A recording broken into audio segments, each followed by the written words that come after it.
আসসালামু আলাইকুম।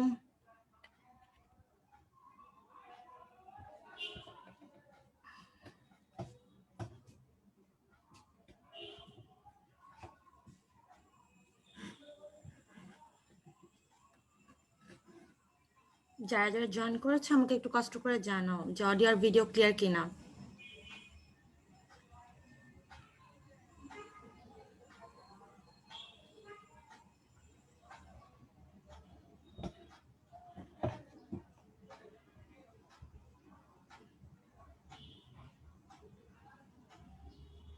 Thank you Abdullah.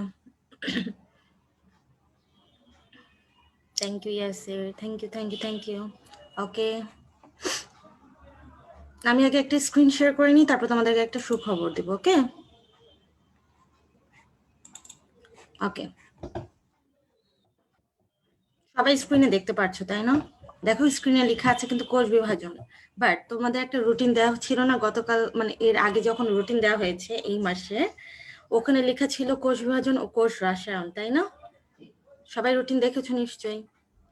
তো যেহেতু এর আগের ক্লাসে যখন আমি তোমাদের ক্লাস নিয়েছিলাম, তো ওই ক্লাসে তোমাদের একসাথে কৌশলের গঠন পড়ানোর সময় তোমাদের অনেক কষ্ট হয়েছে, আমার অনেক কষ্ট হয়েছে। তাই এই ক্লাসে মানে আমরা সবাই মিলে ডিসাইড করেছি যে আমরা দুইটা একসাথে নিব না, মানে কোষ বিভাজন কোষ রসায়ন নিব না। যেহেতু একবার কষ্ট করে ফেলেছো, তাই এখন একটু আরাম। হ্যাঁ, আমরা আজকে কোষ বিভাজন নিব, নেক্সট ডে যে কোনো সময় কোষ রসায়নটা নিব। তাহলে কোষ বিভাজন কোষ রসায়ন কিন্তু একসাথে হচ্ছে না। আজকে ক্লাস শুধু কোষ বিভাজনের উপর হবে, কালকে এক্সামও শুধু কোষ বিভাজনের উপর হবে, এবং তোমাদের যে রিভিউ এক্সাম থাকবে সেটাও শুধু কোষ বিভাজনের উপর থাকবে। দুইটা একসাথে হবে না। ওকে, ক্লিয়ার? ওকে, এটা সুখবর ছিল। তাহলে একটা সকাল শুরু হলো কি সুন্দর একটা সুখবর দিয়ে, তাই না? আচ্ছা, আজকে আমরা মেইনলি কোষ বিভাজন পড়বো, এরপর কোষ রসায়ন দিয়ে, তারপর এটা আলাদাভাবে হবে। ক্লিয়ার? আমি ক্লাস শেষে এটা আবার বলে দিব, কারণ অনেকে হয়তো এখন শুনে নেই। আমি এটা আবার রিপিট করে দিব, তাই মাঝখানে লিখে দেখেন আপু কালকে কি এটা হবে, আপু কালকে কি এটা হবে। জি, কালকে শুধু কোষ বিভাজন হবে। ওকে, চলে স্টার্ট করি কোষ বিভাজন। চ্যাপ্টারটা ছোট মোটামুটি, বাট ইনফরমেটিভ, অবশ্যই ইনফরমেটিভ এবং কোয়েশ্চেন আসে। আমি এটা বলবো না যে কোষের গঠনের মতো প্রতি বছর আসে। গত 9 বছরে কোষ বিভাজন থেকে টোটাল 7বার কোয়েশ্চেন আসছে। 7 বছর, গত 9 বছরে 7 বছর। সো কোষ বিভাজন থেকেও কোয়েশ্চেন আসে, এবং এগুলো এমন কিছু ওয়ার্ড আছে যেগুলো নিয়ে তুমি একটু প্যাচ খেয়ে যাও বা মনে থাকে না। আমি ট্রাই করবো পুরো চ্যাপ্টার একটা ওয়ার্ডে ওয়ার্ডে খেলার, বা ওয়ার্ডে ওয়ার্ডে মনে রাখার। মনে রাখবো পুরো চ্যাপ্টার একটা ওয়ার্ড গেম। তুমি প্রত্যেকটা প্যারা থেকে অথবা প্রত্যেকটা পয়েন্ট থেকে জাস্ট কিছু ওয়ার্ড পিক করবে এবং ওটা মনে রাখবা, এটা হলো তোমার কাজ। সো কোথা থেকে, আরে ইয়াসি কিছু হবে না, সমস্যা নেই, পড়েছো ভালো তো। এখন কোষ বিভাজন পড়বা। দেখো 2টা চ্যাপ্টার পড়া হয়ে গেল, কত ভালো হয়েছে তোমার। ওকে, তাহলে আমি যেটা বলছিলাম যে আমরা পুরো ওয়ার্ড গেম মতো খেলবো। তোমাকে মনে রাখতে হবে কোথায় কোন ওয়ার্ডটা আছে। তুমি যদি এইটা মনে রাখতে পারো, এই চ্যাপ্টার কিন্তু শেষ। ওকে, তাহলে আমরা স্টার্ট করি পিচিরা। আমরা স্টার্ট করবো কোষ বিভাজন দিয়ে। হ্যাঁ, একদম বোটানি বইয়ের সেকেন্ড চ্যাপ্টার, কোষ বিভাজন। চলে স্টার্ট করছি। তুমি যদি দেখো বিগত বছরের কোয়েশ্চেন গুলো, টোটাল 3 জায়গা থেকে কোয়েশ্চেন হয়েছে, একটা মাইটোসিস, মায়োসিস এবং কোষচক্র। এই 3টার মধ্যে সবচেয়ে বেশি কোয়েশ্চেন আসে মাইটোসিস থেকে। এই পর্যন্ত 8টা, 2001 থেকে 2019 পর্যন্ত 8টা কোয়েশ্চেন মাইটোসিস থেকে আসছে। মায়োসিস থেকে 4টা, আর কোষচক্র 2টা। তাহলে তুমি এই ধাপটা দেখে বুঝতে পারতেছো যে তোমার কোথায় গুরুত্ব বেশি দিতে হবে।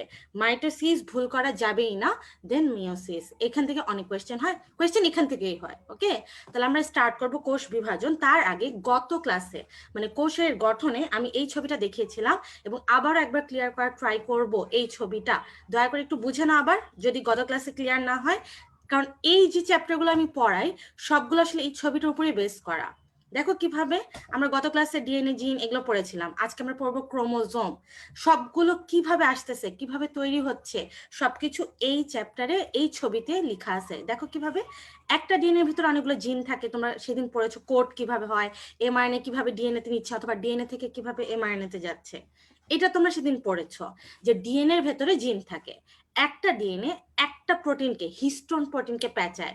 যখন একটা ডিএনএ একটা হিস্টোন প্রোটিনকে পেঁচায়, তখন তাকে বলা হয় নিউক্লিয় প্রোটিন। এই যে নিউক্লিয় প্রোটিন, এই নিউক্লিয় প্রোটিনের 8টা গঠন, অক্টামার, 8টা পরস্পর কাছে এসে নিউক্লিওজোম তৈরি করে। তাহলে 8টা নিউক্লিয় প্রোটিন অক্টামার যখন গঠন করে, যেটা তৈরি হয় যে ঘন, যেটা এটাকে বলে নিউক্লিওজোম।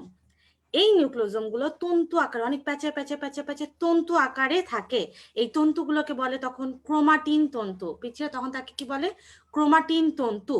এই ক্রোমাটিন তন্তুগুলো সর্বপ্রথম খাটো ও মোটা হয়ে দেখা যায় প্রোফেজ দশায়। ওকে, ক্রোমাটিন তন্তুগুলো সর্বপ্রথম খাটো মোটা হয়ে কোন দশায় দেখা যায়? প্রোফেজ। এখন তোমাকে আমি এই ছবিটা কেন দেখাচ্ছি এবার শুনো। ওই আগের চ্যাপ্টারের ক্রোমোজোমের ওখানে লেখা ছিল যে এদের যে দুটা বাহু ক্রোমাটিড এটা মেটাফেজ দশায় ভাঙে, বাট এই চ্যাপ্টারে কিন্তু অন্য কিছু লেখা, মানে প্রোফেজের কথাই লেখা। তুমি যখন এই ক্রোমোজোম কখন ভাঙতেছে বা বাহু হচ্ছে, কখন কি হচ্ছে, এইসব রিলেটেড কোয়েশ্চেন পাবা, অলওয়েজ কোষ বিভাজন চ্যাপ্টারকে ফলো করবা। যদি তুমি কোষ বিভাজনের অ্যান্সারটা না খুঁজে পাও, তখন তুমি ওই কোষের এই মেটাফেজটা দিতে পারো। এই মেটাফেজটা কিন্তু আগের চ্যাপ্টারে ছিল, বাট আজকে যেটা পড়বো দেখবো ওইটাও, মানে ক্রোমাটিডে যে ভাঙে এটাও প্রোফেজে হয়, দেখাও যায় প্রোফেজে, ভাঙ্গেও প্রোফেজ। এটা আমি পড়াবো, কিছুক্ষণ পরে পড়াবো। মানে আগের চ্যাপ্টারের সাথে এই চ্যাপ্টারে এই ওয়ার্ডটা একটু পার্থক্য আছে। আর ক্রোমোজোম কি, ক্রোমাটিড কি, ক্রোমাটিন কি, এটা বুঝতে হবে, এই জন্য এটা দেখালাম। ওকে, তাহলে আমরা স্টার্ট করছি মেইন পড়া পিছিয়ে। ওকে, স্টার্ট করবো মেইন পড়া। কোষ বিভাজন তার মানে একটা কোষের বিভাজন। একটু একটু একটু তার মানে একটা কোষের বিভাজন। ধরো এই যে জীবদেহ, আমাদের দেহ, যদি একটা কোষ, ধরো তোমার হাত এখানে কেটে গেছে, তোমার কোষগুলো যদি বিভাজিত হয়ে নতুন কোষ না তৈরি করতো, তাহলে এটা কি আজীবন কাটাই থাকতো না? এটা কি জোড়া লাগতো নতুন কোষ না হলে? না, এটা তো গেল। আবার ধরো তুমি যখন ছোটবেলায় জন্ম নিছো, তুমি ছিলে এতটুকুই পিচ্ছি, তোমার হাতগুলা এত পিচ্ছি পিচ্ছি, বাট এখন দেখো কত বড় হাত, তাই না তোমাদের? তাহলে এই যে হাতটা বড় হয়েছে, বৃদ্ধি পেয়েছে কিভাবে? এই হাতটা বৃদ্ধি পেয়েছে কোষগুলো বিভাজনের মাধ্যমে। তাহলে আমাদের দৈহিক বৃদ্ধিতে কোষ বিভাজন যেমন দরকার, তেমনি বংশ বৃদ্ধিতেও। তোমরা জানো যে একটা শুক্রাণু বা ডিম্বাণু শুক্রাণু মাতৃকোষ এবং ডিম্বাণু মাতৃকোষ থেকে আসে। কোষ বিভাজন যদি না হয়, তাহলে টুয়াইস এন্ড ফোরেন জীবনও কোনো বৈশিষ্ট্য প্রকাশও পাবে না, কোনো বংশগতিও আগাবে না। তাহলে কোষ বিভাজন কেন দরকার, এটা যদি কোয়েশ্চেন হয়, দুইটা কারণে দরকার। একটা দৈহিক বৃদ্ধি, একটা বংশ বৃদ্ধি। আমি একটু দেখা দিচ্ছি, দেখো, একটা দৈহিক বৃদ্ধি, একটা বংশ বৃদ্ধি। কোষ বিভাজন এই দুটো কারণে দরকার। এখন যেই কোষটা বিভাজিত হয় তাকে বলে মাতৃকোষ, আর যারা তৈরি হয়, সেটা দুইটা হোক চারটা হোক, দুইটা হোক চারটা হোক, যারা তৈরি হয় তাদের বলে অপত্য কোষ। তাহলে যেইটা বিভাজিত হবে, মানে যেই প্রক্রিয়ায় থেকে একটা কোষ বিভাজিত হবে তাকে বলে মাতৃকোষ, আর যেই অপত্য কোষগুলো, মানে যেগুলো সৃষ্টি হয় তাকে বলা হয় অপত্য কোষ। একটা মাতৃকোষ, একটা অপত্য কোষ। ওকে, এই যে এতক্ষণ ধরে কোষ বিভাজন নিয়ে চিল্লাচ্ছি, তোমাকে জানতে হবে কোষ বিভাজন কে সর্বপ্রথম আবিষ্কার করে। এই কোয়েশ্চেনটা মেডিকেলে আসে নাই, বাট মানে ধরো যে এইচএসসি তে অনেকবার আসছে এবং ভার্সিটিতে দুইবার আসছে, যে কে সর্বপ্রথম কোষ বিভাজন লক্ষ্য করে। Walther Flemming. কত সাল? 1882 সালে। কোথায়? সামুদ্রিক স্যালামান্ডার। আবারও বলি, এটা তোমার মুখস্থ করতে হবে। এই চ্যাপ্টারে যদি একটা বা দুইটা সাল মুখস্থ করতে বলি, তার মধ্যে এটা মুখস্থ করতে হবে। ওয়াল্টার ফ্লেমিং 1882 সালে সামুদ্রিক স্যালামান্ডারের প্রথম কোষ বিভাজন লক্ষ্য করে। কে করেছে? Walther Flemming. কত সাল? 1882 সাল। কোথায়? সামুদ্রিক স্যালামান্ডার। তুমি যদি পারো ট্রাইচুরাস ম্যাকুলাসা যদি পড়তে চাও পড়তে পারো। ওকে, এইখানে একটা ইম্পর্টেন্ট অবজেক্টিভ এখনই বলে দিচ্ছি। এই যে ওয়াল্টার ফ্লেমিং কোষ বিভাজন লক্ষ্য করেছিল, তিনি যে কোষ বিভাজনটা লক্ষ্য করেছিল সেটা ছিল মাইটোসিস। তাহলে পরবর্তীতে যখন আমি জিজ্ঞেস করবো মাইটোসিস কে আবিষ্কার করে, সেম নামই দিবা, ওয়াল্টার ফ্লেমিং। আমি যখন বলবো কোষ বিভাজন কে লক্ষ্য করে, সেম নাম, ওয়াল্টার ফ্লেমিং, 1882 সালে সামুদ্রিক স্যালামান্ডারে। ওকে, সবাই এতটুকু বুঝছি, আমরা আগাচ্ছি, ঠিক আছে? এরপরে চলে যাচ্ছি, এই কোষ বিভাজন কয় প্রকার। কোষ বিভাজন 3 প্রকার, এটা তোমরা জানো সবাই। কোষ বিভাজন মেইনলি 3 প্রকার। কি কি? Amitosis, mitosis, meiosis. Amitosis, mitosis, meiosis. Clear এতটুকু?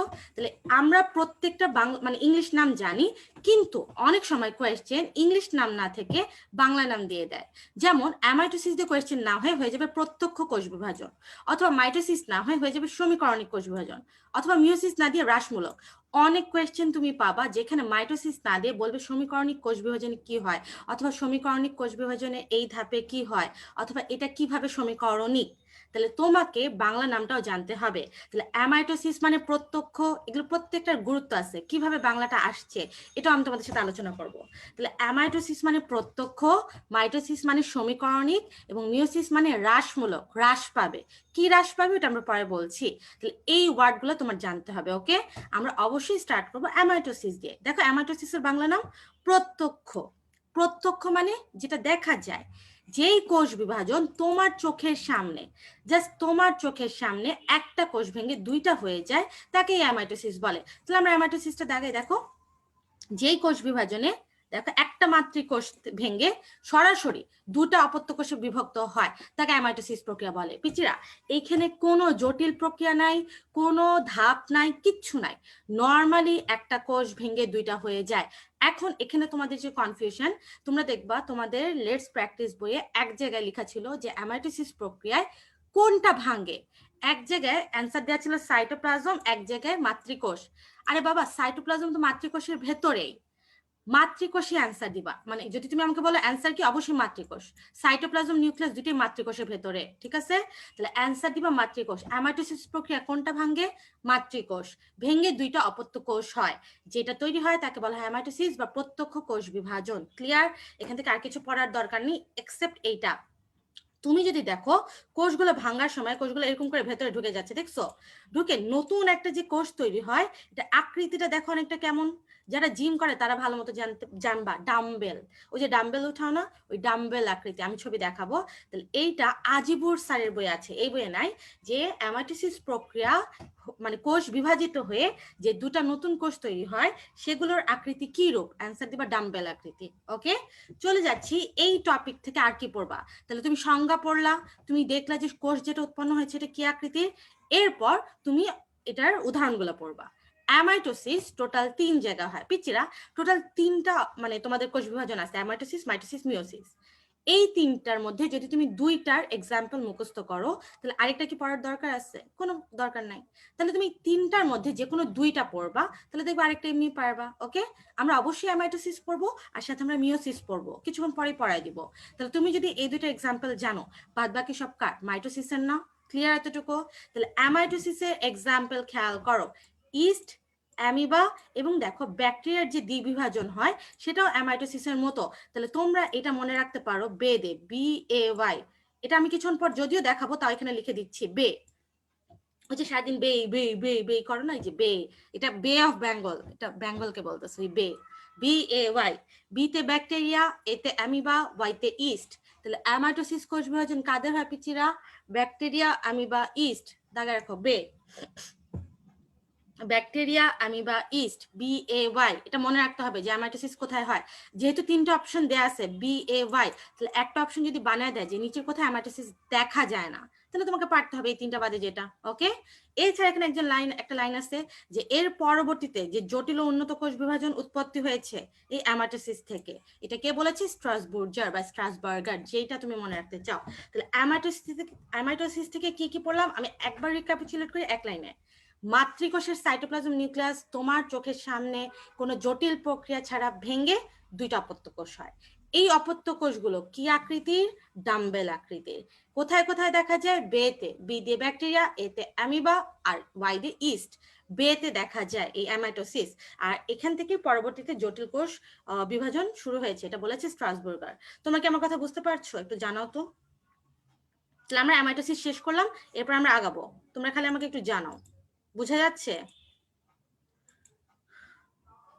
এই যে দেখো নিউক্লিয় বস্তু ডাম্বেল আকৃতি, কি আকৃতি? ডাম্বেল আকৃতি। এটা আমরা পড়ে ফেলছি অলরেডি, ঠিক আছে? এটাই বুঝাইছিলাম যে 2টা কোষ হয়।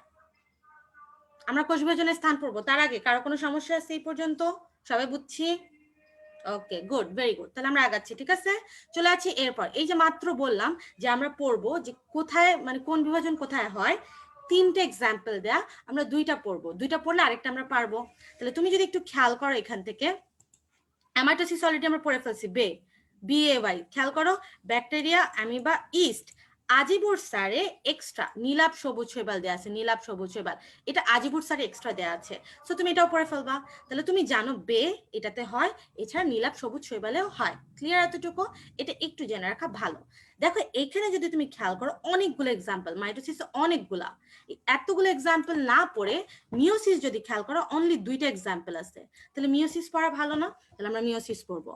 আমি মিওসিসের এক্সাম্পল মনে রাখতাম জজ দিয়ে, জজ, জজ, জজ কেন? জজের 2টা জ, একটা জনন মাতৃকোষ, একটা জাইগোট।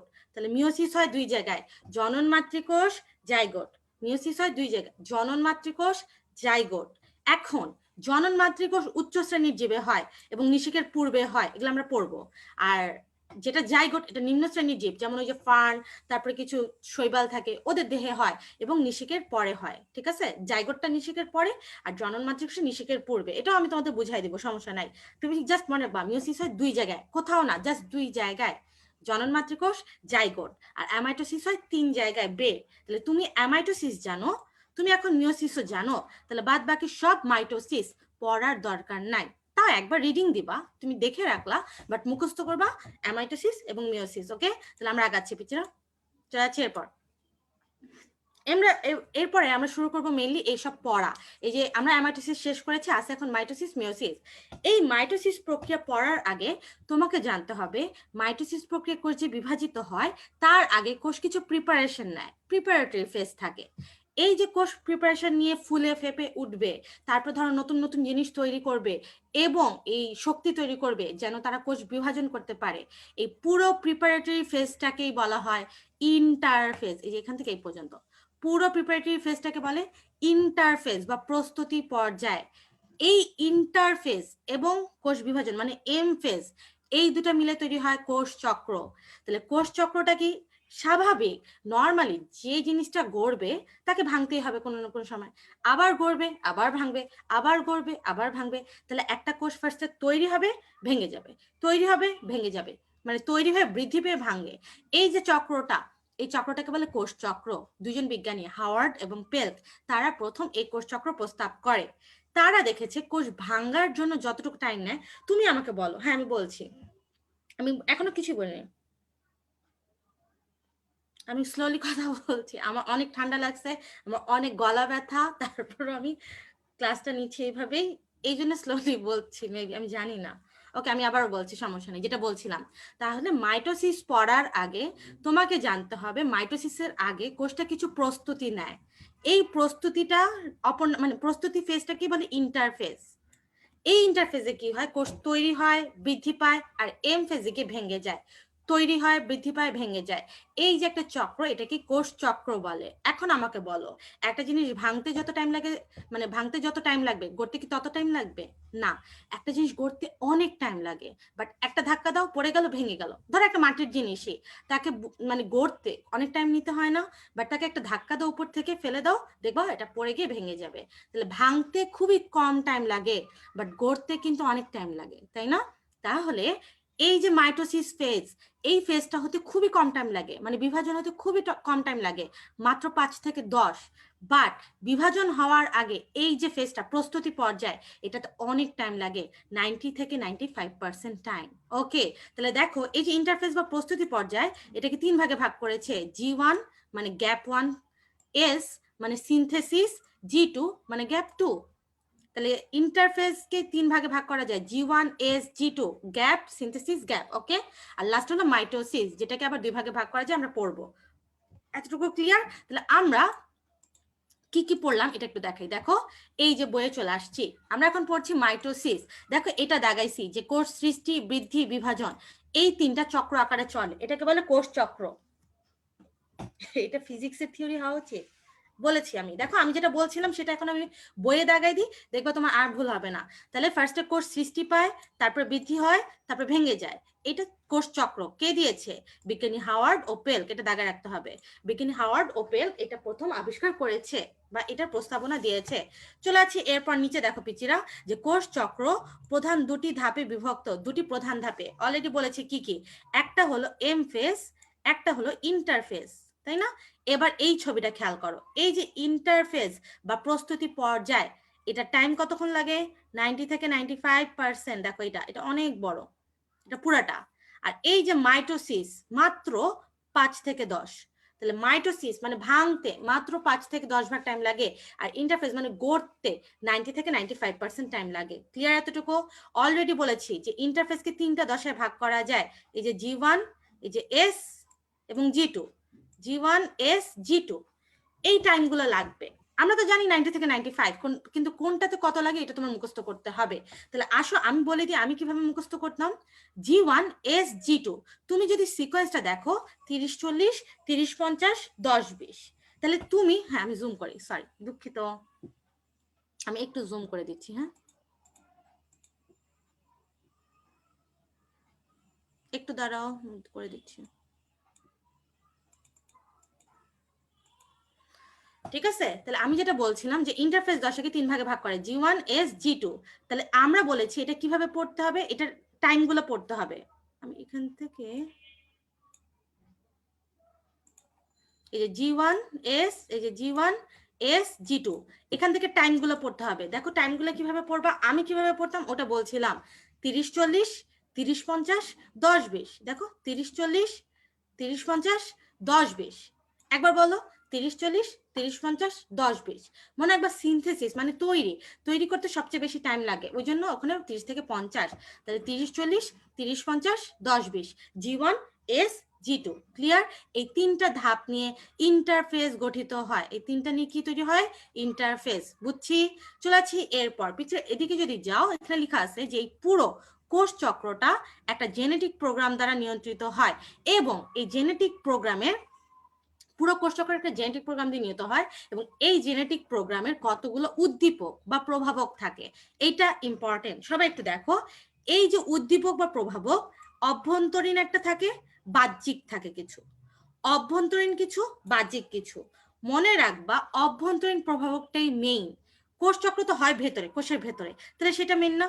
দেখো অভ্যন্তরীণ উদ্দীপনা দেয় কে? Cyclin dependent kinase, সিডিকে, important.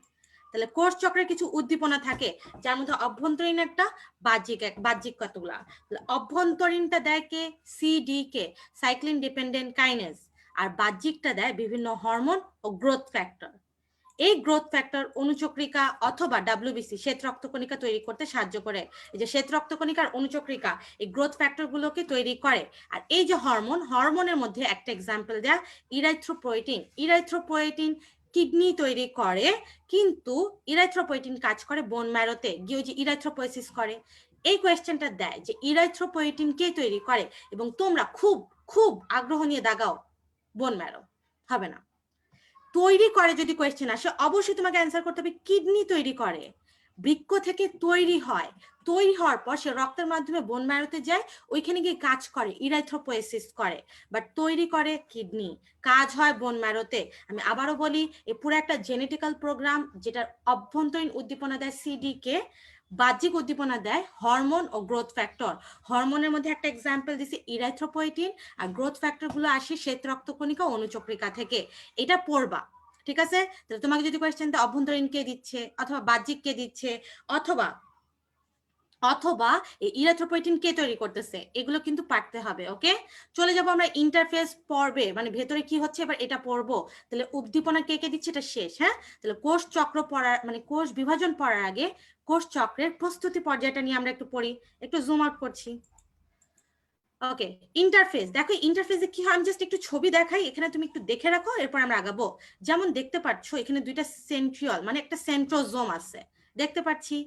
এখানে খেয়াল করো অনেক প্যাচ প্যাচ প্যাচ প্যাচ প্যাচ, মানে এখানে কিছু জিনিস তৈরি হচ্ছে। যেহেতু অনেক প্যাচ প্যাচ, তার মানে এখানে কিছু জিনিস তৈরি হয়, প্রোটিন, আরএনএ, ডিএনএ, এগুলো তৈরি হবে। ওকে, আর এই যেহেতু সেন্ট্রিওল আছে, অবশ্যই এই যে এই জিনিসগুলো তৈরি করতে কিছু শক্তি লাগবে, তাহলে ভেতরে শক্তিও হয়। দেখো আমরা পড়ে ফেলি। তাহলে ইন্টারফেসের টোটাল 3টা দশা, একটা হলো G1 S G2। আমি ফার্স্টেই বলেছিলাম যে এই চ্যাপ্টারটি হলো একটা ওয়ার্ড গেম। তাহলে আমরা এখন ওয়ার্ড গেম খেলবো, কারণ এখন তোমাকে মনে রাখতে হবে কোথায় কোন ওয়ার্ড থাকবে। স্টার্ট করবো G1 দিয়ে। দেখো পিকচারে অলরেডি এই স্লাইডটা কিন্তু আমাদের পড়া শেষ, যে কোথায় কত ভাগ টাইম লাগে। দেখো 30-40, 30-50, 10-20, 30-40, 30-50, 10-20 পড়ছি না? 30-40, 30-50, 10-20 এভাবে পড়বা। সবচেয়ে বেশি টাইম লাগে S10, কারণ এখানে সিনথেসিস হয়। 30-40, 30-50, 10-20, আর এমএ লাগে 5 থেকে 10, এটা অলরেডি পরে পড়বো আমরা। হ্যাঁ, চলে আসছি এরপর। আমরা অলরেডি পড়লাম কত ভাগ টাইম লাগে, এবার আমরা পড়বো কোন দশায় কোন প্রভাবক কাজ করে। একটু মনোযোগ দিবা।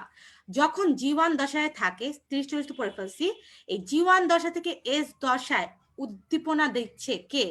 সিডিকে, সাইক্লিন ডিপেন্ডেন্ট কাইনেজ। এটা একটা অভ্যন্তরীণ উদ্দীপনা দেয়, অলরেডি পড়ছো। এস থেকে যখন G2 তে যায়, তখন উদ্দীপনা দেয় কে? Same, সিডিকে, cyclin dependent kinase. কিন্তু যখন G2 দশায় তার কাজ শেষ, তখন তাকে মাইটোসিস ফেজে যেতে হলে সে ম্যাচিউর কিনা এটা দেখতে হবে। তাই G2 দশায় একটা প্রভাবক কাজ করে নাম maturation promoting factor, MPF, maturation promoting factor. তাহলে তোমাকে যদি কোয়েশ্চেন বলে G1 দশায় উদ্দীপনা দেয় সিডিকে, S দশায় উদ্দীপনা দেয় সিডিকে, আর G2 দশায় উদ্দীপনা দেয় MPF, ম্যাচুরেশন প্রমোটিং ফ্যাক্টর। ওকে, দেখো আমাদের দুটো অবজেক্টিভ পড়া শেষ। তাহলে কত পার্সেন্ট টাইম লাগে এবং কোন উদ্দীপনা মানে কে উদ্দীপনা দিচ্ছে। চলে যাবো এবার কি কি তৈরি হয়। পিকচার দেখো, একটু মনোযোগ দিবা। কি কি তৈরি হয়। G1 দশায় সিডিকে কাজ করে, এটা অলরেডি আমরা পড়ে ফেলছি। এখন প্রত্যেকটা ধাপে কি হয় এটা তোমার জানতে হবে। G1 দশায় তিনটা জিনিস তৈরি হয়, দেখো, প্রোটিন, আরএনএ এবং ডিএনএ প্রতিলিপনের উপাদান। নট ডিএনএ পুরো তৈরি হয়নি, কিন্তু ডিএনএ প্রতিলিপন বা অনুলিপন বা ডিএনএ সিনথেসিস বা রেপ্লিকেট করতে যা লাগে এইটাই তৈরি হয় এই জায়গায়। তাহলে প্রোটিন, আরএনএ তৈরি হয় এবং ডিএনএ প্রতিলিপনের উপাদান তৈরি করে, এবং এই ধাপেই তারা সিদ্ধান্ত নেয় যে হ্যাঁ কোষ বিভাজন করব কি করব না।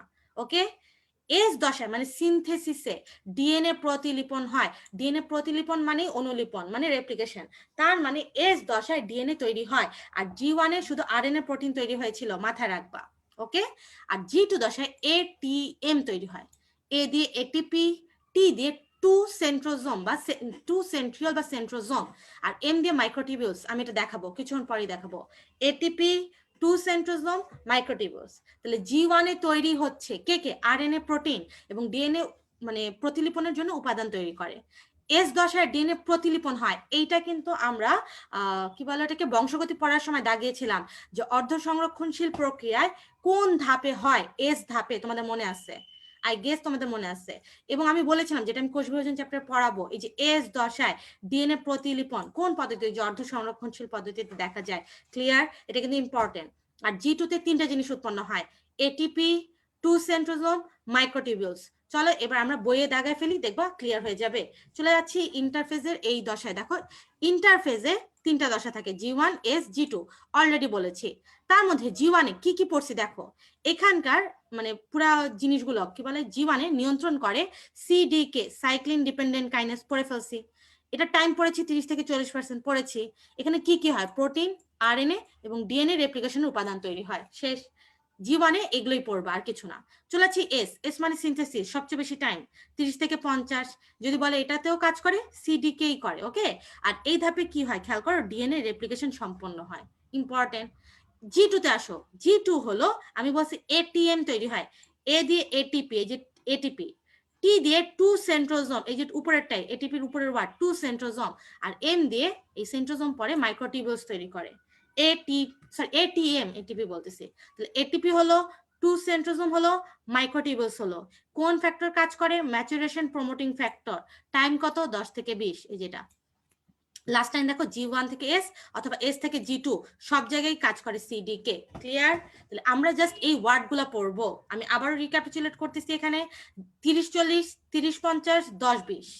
সিডিকে, সিডিকে, এনপিএফ, আরএনএ প্রোটিন এবং ডিএনএ প্রতিলিপনের উপাদান তৈরি। ডিএনএ প্রতিলিপন হয় মানে রেপ্লিকেশন হয়, আর এখানে এটিপি, টু সেন্ট্রোজোম, মাইক্রোটিবিউলস তৈরি হয়। শেষ। আমাদের এটাই ছিল কোষ চক্র। নিচে যদি তুমি ইন্টারফেসের গুরুত্ব দেখো, দেখবা এই যে লাইনগুলো তৈরি হচ্ছে, রেপ্লিকেশন হচ্ছে, এগুলোই তোমাদের গুরুত্বতে লেখা আছে।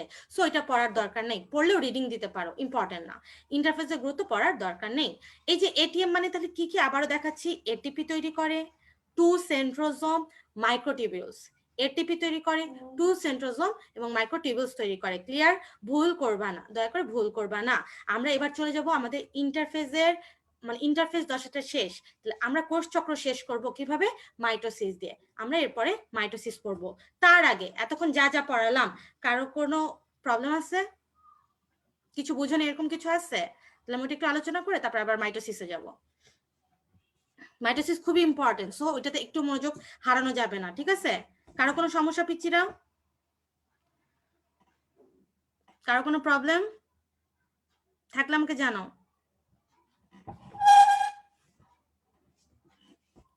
Thank you.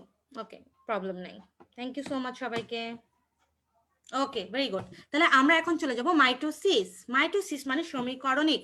এখান থেকে কি কি কোয়েশ্চেন আসছে, কিভাবে কোয়েশ্চেন আসে সবগুলোই বলবো। Thank you. আসো তাহলে মাইটোসিস বা সমীকরণিক কোষ বিভাজনটা একটু খেয়াল করো।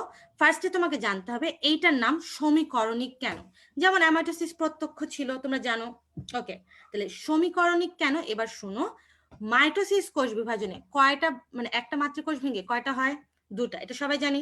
মাইটোসিস কোষ বিভাজনে একটা ভেঙে দুটা কোষ হয়। এই দুইটা কোষে ক্রোমোজোম সংখ্যা মাতৃকোষের সমান থাকে। তাহলে মাতৃকোষে যদি 4টা ক্রোমোজোম থাকে, অপত্য কোষে 4টেই থাকবে। মাতৃকোষে যদি 0টা থাকে, অপত্য কোষে 0টাই থাকবে। মানে জাস্ট অপত্য কোষে ক্রোমোজোম সংখ্যা মাতৃকোষের সমান, এবং একটা মাতৃকোষ ভেঙে দুইটা হবে। এই দুইটা হওয়ার জন্য নিউক্লিয়াস ও ক্রোমোজোমকে ভাঙতে হয়। মনে রাখবা, এই যে নতুন ভাবে যেটা তৈরি হয় মাইটোসিসে, সবই সমান সমান সমান। তাহলে নিউক্লিয়াস ও ক্রোমোজোম দুইটাই সমানভাবে ভাঙে। কয়বার করে? একবার করে। এবং যে নতুন অপত্য কোষ হয় তাদের ক্রোমোজোম সংখ্যা সমান, তারা সমগুণ সম্পন্ন, সম আকৃতি সম্পন্ন। ক্লিয়ার? তাহলে আমি আবারও বলতেছি, মাইটোসিসকে কেন সমীকরণিক বলে? একটা মাতৃকোষ ভেঙে দুইটা অপত্য কোষ হয়। এই দুইটা অপত্য কোষ হওয়ার জন্য সবকিছু সমানভাবে ভাঙে। নিউক্লিয়াস ও ক্রোমোজোম একবার করে ভাঙে। এর ফলে যে দুইটা অপত্য কোষ হয় সেখানে ক্রোমোজোম সংখ্যা সমান, তারা সমগুণ সম্পন্ন, সম আয়তন সম্পন্ন। তাহলে আমি এতক্ষণ যা যা বললাম এগুলোই দেখো দাগাই আমি। তাহলে যে কোষ বিভাজন প্রক্রিয়ায় দেখো নিউক্লিয়াস ও ক্রোমোজোম উভয়ই একবার করে ভাঙে, তাকে বলা হচ্ছে মানে মাইটোসিস কোষ বিভাজন। অপরভাবে দেহের নিউক্লিয়াস বিভাজিত হয়ে সম আকৃতি, সমগুণ সম্পন্ন দুটি অপত্য নিউক্লিয়াস তৈরি করে, এটাকে বলে মাইটোসিস। তাহলে দুইজনই একবার করে ভাঙে, নিউক্লিয়াস ও ক্রোমোজোম দুইটাই একবার করে ভাঙবে। দুইটা কোষ হবে, তারা সম আকৃতি, সমগুণ এবং সমান সংখ্যক হবে। মানে অপত্য কোষের ক্রোমোজোম মাতৃকোষের সমান হবে। ওকে, এই মাইটোসিস হওয়ার জন্য ফার্স্টে নিউক্লিয়াস ভাঙে, এরপর সাইটোপ্লাজম। নিউক্লিয়াসের বিভাজনকে পিচ্চিরা বলে ক্যারিওকাইনেসিস। তোমরা অনেকবার পড়েছো, তাও বলছি, এটা ইম্পর্টেন্ট। নিউক্লিয়াসের বিভাজনকে বলে ক্যারিওকাইনেসিস, আর সাইটোপ্লাজমের বিভাজনকে বলে সাইটোকাইনেসিস। ভুল করবা না, নিউক্লিয়াসের বিভাজনকে হলো ক্যারিওকাইনেসিস আর সাইটোপ্লাজমের বিভাজনকে সাইটোকাইনেসিস। ওকে, তাহলে আমরা আগাই। এরপর আমি অলরেডি তোমাদেরকে পড়িয়েছি যে যেই ব্যক্তি কোষ বিভাজন লক্ষ্য করেছিল তিনি আসলে মাইটোসিসটাই দেখেছে। তাহলে ওয়াল্টার ফ্লেমিংই মাইটোসিস আবিষ্কার করে অথবা মাইটোসিস নামকরণ করে, এটা একটু দেখে রাখলা। তাহলে তোমাকে যদি কোয়েশ্চেন করে কোষ বিভাজন কে লক্ষ্য করে, অ্যান্সার সেম। যদি বলে মাইটোসিস কে দেখে, অ্যান্সার সেম। ওয়াল্টার ফ্লেমিং 1882 সালে সামুদ্রিক স্যালামান্ডারে। তার আগের লাইনটা একটু দেখতে পারো, ক্যারিওকাইনেসিস কিন্তু ওয়াল্টার ফ্লেমিং দেখেনি। ক্যারিওকাইনেসিস মানে শুধু নিউক্লিয়াসের বিভাজনটা আরেকজন দেখেছিল এবং নাম দিয়েছে স্লাইখার, একটু দেখতে পারো। ওকে, তাহলে মাইটোসিস কি, কেন সমীকরণিক, আমরা পড়ে ফেললাম। এবার আসো মাইটোসিস কোথায় ঘটে। অবশ্যই পড়বো না, কারণ এটা আমরা মিওসিস কোথায় ঘটে এটাও পড়েছি, এবং অ্যামাইটোসিস কোথায় এটাও পড়েছি। বে আর মিওসিস গুলো জজ, তাই না? এই দুটো যেহেতু তুমি পড়েছো, মাইটোসিস কোথায় ঘটে এটা আমরা পড়বো না। তাহলে আমরা এখন পড়বো মাইটোসিসের বৈশিষ্ট্য। পিচ্চিরা, তোমাদের বইয়ে শুধু মাইটোসিসের বৈশিষ্ট্য দেয়া আর মিওসিসের বৈশিষ্ট্য দেয়া। তুমি যদি কোনোভাবে মাইটোসিসের বৈশিষ্ট্য পারো, এরপরে যখন মিওসিস পড়বো, এটা পড়ার কোনো দরকার আছে? কোনো দরকার নেই, কারণ তুমি জানো মাইটোসিসের বৈশিষ্ট্য কি কি। তাহলে এগুলো বাদ দিয়ে যা থাকবে সবই মিওসিস।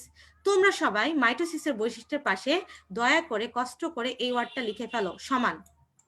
সমান, মাইটোসিসের বৈশিষ্ট্যের পাশে এই ওয়ার্ডটা লিখো, সমান। দেখবো যা বলবো সবই সমান। মাইটোসিসের বৈশিষ্ট্য মনে রাখবো সবকিছু সমান দিয়ে, যা বলবো সবই সমান। সমান লিখেছি সবাই। এই সমান দিয়ে কি কি বুঝায় দেখো। এই মাইটোসিসে একটা ক্রোমোজোম লম্বালম্বি ভাবে ভেঙে দুটা ক্রোমাটিড হয়, দুটা ক্রোমাটিডই সমান হয়। তাহলে তোমার এটা জানতে হবে, ক্রোমাটিড তো হয়, এটা তোমরা জানোই। তাহলে দুইটাই সমান হয়, দুইটা ভাগে ভাঙে। ওকে, এইখানে অপত্য কোষে ক্রোমোজোম সংখ্যা মাতৃকোষের সমান থাকে। এইখানে অপত্য কোষ মাতৃকোষের সমগুণ সম্পন্ন হয়। অপত্য কোষের ক্রোমোজোম সংখ্যা মাতৃকোষের সমান, এরা সমান আয়তনের হয়।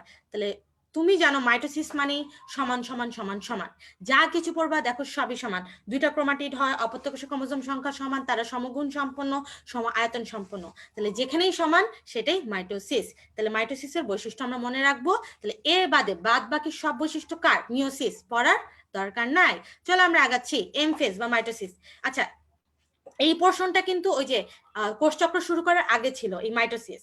আমি এখন কোষচক্রের ইন্টারফেস পড়ে ফেলেছি, এখন আমরা চলে যাব এম ফেজ মানে মাইটোসিস ধাপগুলো। ওকে, চলে যাচ্ছি মাইটোসিস বা এম ফেজ। এটা হতে কত ভাগ টাইম লাগে? 5 থেকে 10। ঠিক আছে, দেখো ইন্টারফেস হয় তারপর এমফেস হয়, তাহলে কোষ ভাঙলো আবার ইন্টারফেস হয়, এটি চক্রাকারে চলতে থাকে, এটাকে কোষ চক্র বলেছিল। ওকে, তোমরা যদি একটু খেয়াল করো ইন্টারফেস আর এমফেজে মস্তিষ্কে না, শুধুমাত্র নিউরন বাদে অন্য যে কোনো কোষ, এখন তুমি জানো মস্তিষ্কের 80 থেকে 90 ভাগই হলো মানে নিউরন, তাহলে তুমি এখন বলতে পারো না মস্তিষ্কে বিভাজন হয়, মস্তিষ্কে বিভাজন কোথায় লেখা আছে, আমি কেন পাই নাই? নিউরনের বিভাজন হয় না, সো মস্তিষ্কে বিভাজন হয় না, একদম সোজা কথায় যদি আমি বলি। নিউরোগ্লিয়া তো এটা একটা মানে নিউরনের বাইরে একটা পর্দার মতো বা কিছু বলতে চাচ্ছ, মস্তিষ্কের বিভাজন হয় না। ওকে, আমি যেটা বলছিলাম, তাহলে এখন আমরা ইন্টারফেস আর এমফেস মানে এমফেস পড়ার আগে ইন্টারফেস আর এমফেসের পার্থক্য যদি একটু দেখি, সব পার্থক্য তোমরা পারবা, বাট এইটা একটু খেয়াল করবা। এই দশায় মানে ইন্টারফেস দশায় বংশগতীয় বস্তু কিন্তু ক্রোমাটিন পিচ্ছিরা, আর এম ফেজে বংশগতীয় বস্তু ক্রোমোজোম। কিভাবে এটা বললাম, যদি আমরা আবারও এই ছবিটাতে যাই, দেখো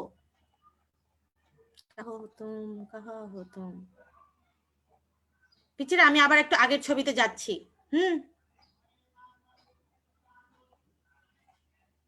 এই যে এই ছবিটাতে আমরা যদি এখন এই ছবিটাতে একটু আসি, পিচ্ছিরা দেখো, আমি বলছিলাম ক্রোমাটিন যখন প্রথম দৃষ্টিগোচর হয়, তার মানে ক্রোমাটিন যখন খাটো মোটা হয়ে প্রথম দেখা যায়, সেটা কোথায় দেখা যায়? প্রোফেজে।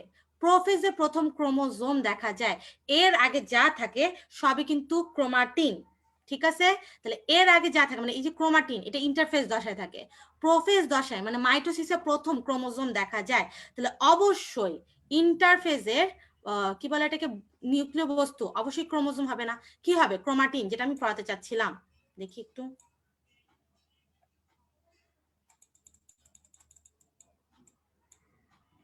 দুঃখিত, তাহলে এইটা পড়াচ্ছিলাম যে এই দশায় বংশগত বস্তু ক্রোমাটিন ইন্টারফেস দশায়, কারণ প্রোফেজ দশা তো এম ফেজে, প্রোফেজ দশা যেতে যেতে এটা ক্রোমোজোম হবে, তাহলে ক্রোমোজোম কিন্তু এটা হবে না, এটা বুঝছি এতটুকু।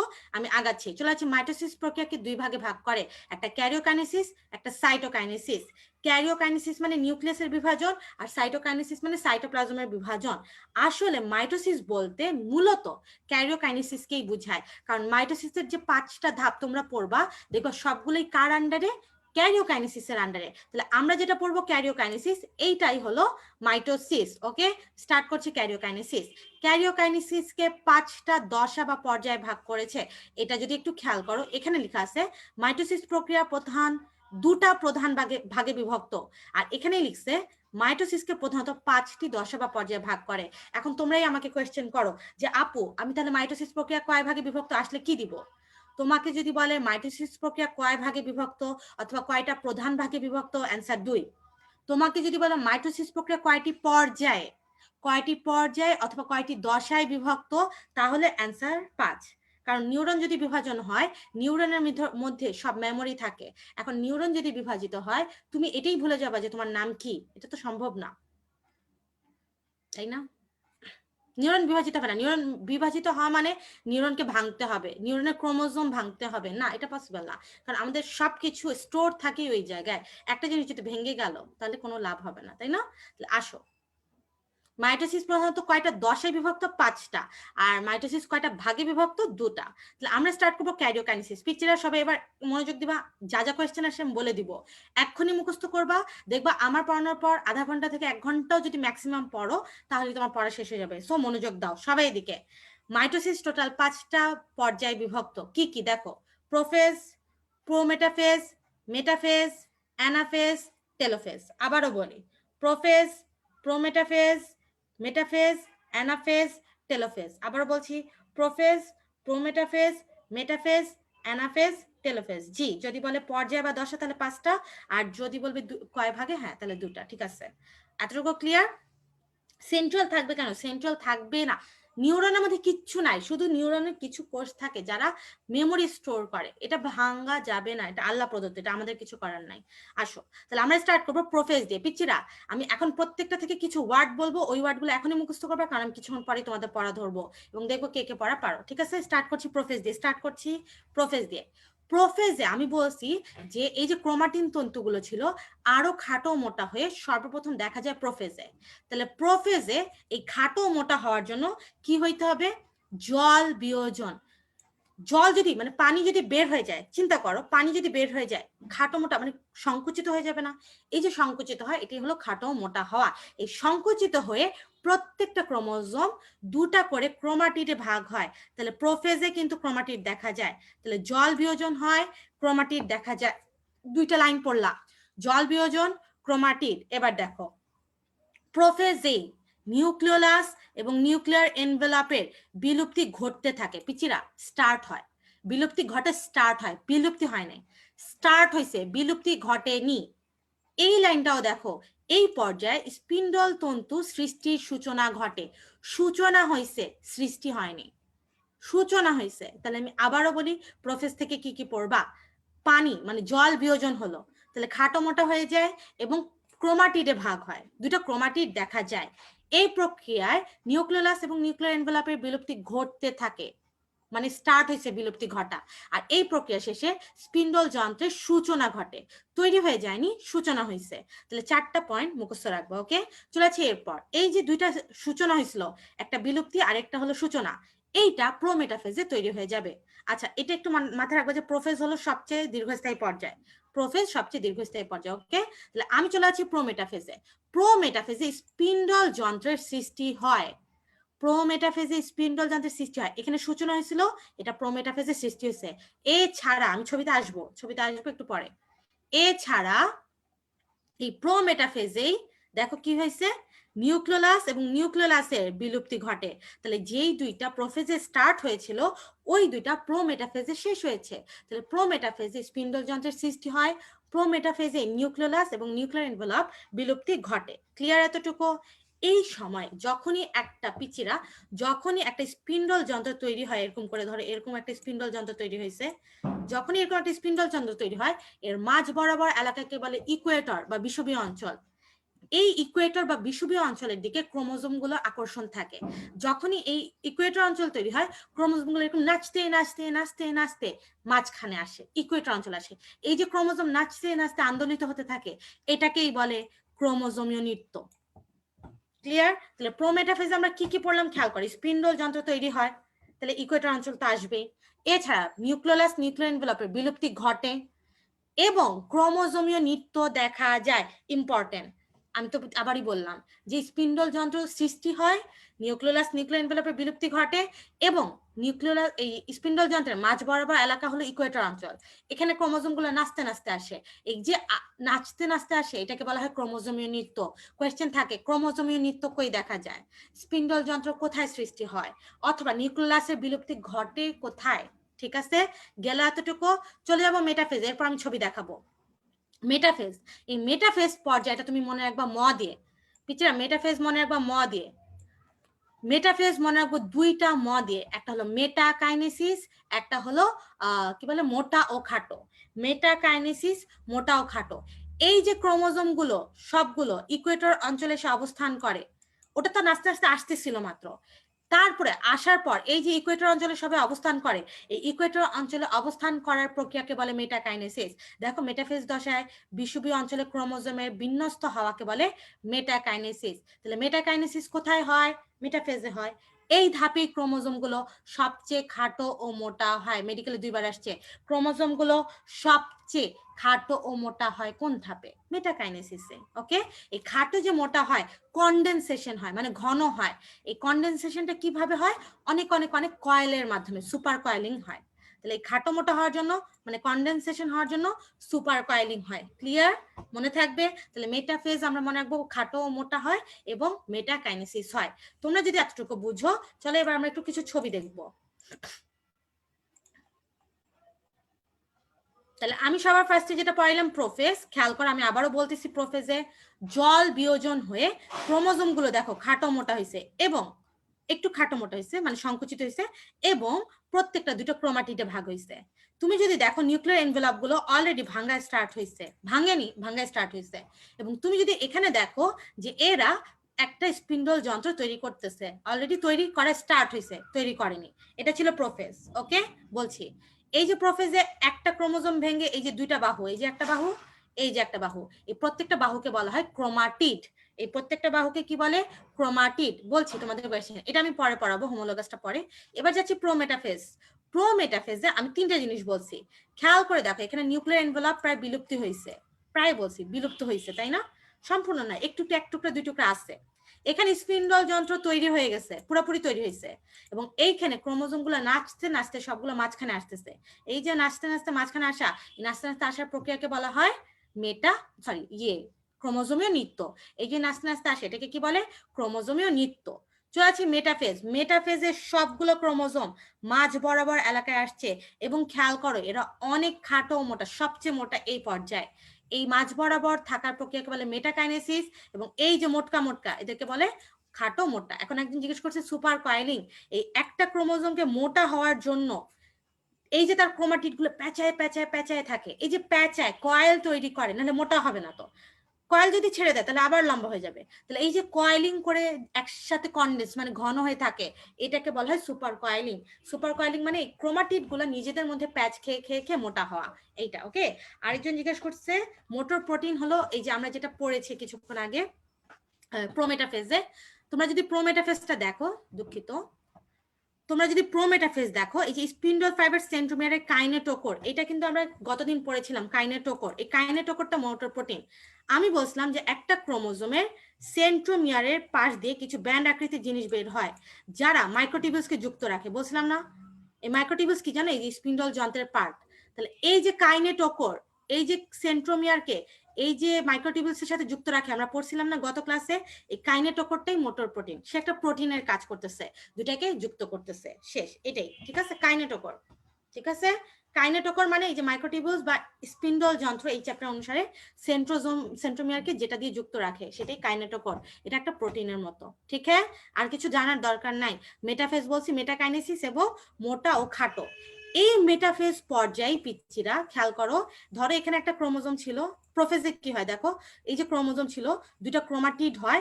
মেটাফেজে এই দুইটা ক্রোমাটিড আলাদা হয়, আলাদা হয়। তুমি যদি ছবিটা দেখো, এই জায়গায় দুইটা করে ক্রোমাটিড আছে, তারা আলাদা হয়ে যায় মেটাফেজে। তাহলে আমি যেটা দাগাইতে চাচ্ছিলাম যে মেটাফেজে সুপার কয়েলিং হলো, হওয়ার পর লাস্টে দেখো যে সেন্ট্রোমিয়ার গুলো সম্পূর্ণ বিভক্ত হয়ে দুটা সেন্ট্রোমিয়ার তৈরি করে, মানে দুইটা ক্রোমাটিড আলাদা হয়, দুইটা বাহু আলাদা হয়। এই বাহুগুলো অ্যানাফেজের সময় আর মাঝখানে থাকতে চায় না, তারা বিপরীত দিকে যেতে চায়। এই বিপরীতে বা মেরুর দিকে যাওয়ার সময় সব, মানে এই মেরুর দিকে যাওয়ার সময় আমাকে বলো তো, কে আগে থাকে? বাহু আগে থাকে না সেন্ট্রোমিয়ার? তুমি কি জীবনে এইভাবে ছবি আঁকছো যে বাহু এরপর নিচে সেন্ট্রোমিয়ার? না, অলওয়েজ সেন্ট্রোমিয়ার অগ্রগামী, বাহুদয় অনুগামী, সেন্ট্রোমিয়ার অগ্রগামী, বাহুদয় অনুগামী। কোন ধাপে দেখা যায়? অ্যানাফেজে। দেখো মেরুমুখী চলনে সেন্ট্রোমিয়ার অগ্রগামী, বাহুদয় অনুগামী, এবং এই ধাপেই তারা ভি অথবা কেউ এল, কেউ জে, কেউ আই আকৃতিতে যায়। তাহলে অ্যানাফেজে ভি এল জে আই আকৃতি দেখা যায়। ঠিক আছে, যেটা আমরা এর আগের চ্যাপ্টারে পড়েছি। তাহলে অ্যানাফেজে ভি এল জে আই আকৃতি যায়। ওকে, তাহলে অ্যানাফেজের দুইটা বৈশিষ্ট্য, একটা হলো সেন্ট্রোমিয়ার অগ্রগামী, বাহুদয় অনুগামী, এবং ভি এল জে আকৃতি দেখা যায়। লাস্ট ধাপ হলো টেলোফেজ। টেলোফেজে পিচ্চিরা যদি তুমি ছবিটা দেখো, কিছুই হয় না, জাস্ট প্রোফেজের উল্টা। এখানে জল যোজন হয়, মানে পানি সে খায়, খাওয়ার পরে দেখো উল্টা, জাস্ট খাওয়ার পরে তারা লম্বা সরু হতে থাকে, আবার নিউক্লিয়াস ও নিউক্লিয়ার এনভেলপ আসতে থাকে, এবং স্পিন্ডল যন্ত্র দেখো এখানে আর থাকে না। তাহলে একটা নিউক্লিয়াস ভেঙে দুইটা হয়ে যায়, দেখতেছো? তাহলে টেলোফেজে কি হচ্ছে দেখো, আবারও জল যোজন হয়, আর নিউক্লিয়াসের পুনর্ভাব ঘটে, আবারও অপত্য এভাবে নিউক্লিয়াসের সৃষ্টি হয়। এটাই ছিল মানে টোটাল এম ফেজ অথবা মাইটোসিসের ধাপগুলো। সবাই কি বুঝছো? সবাই যদি বুঝে থাকো, সবাই যদি বুঝো, আগে আমাকে জানো সবাই কি বুঝছো আমি যা যা বলছি এতক্ষণ? আমি 5টা ধাপ নিয়ে আলোচনা করেছি। সবাই যদি বুঝো তাহলে আমাকে একটু জানাও, তাহলে আমি কোয়েশ্চেন করব।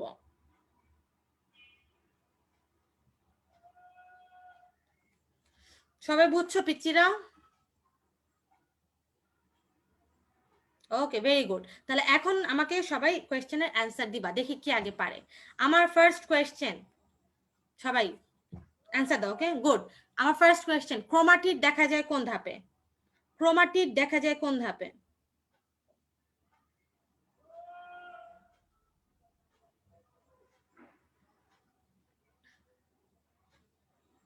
দেখি কি আগে অ্যান্সার দাও।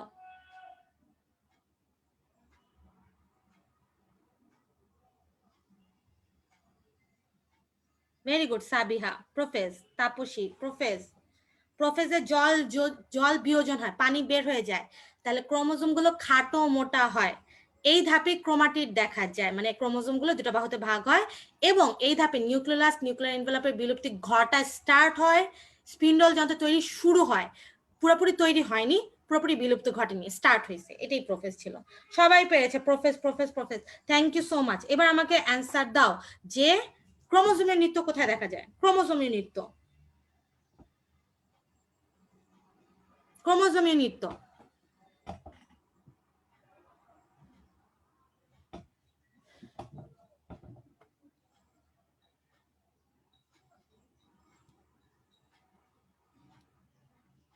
Good Nadia, thank you.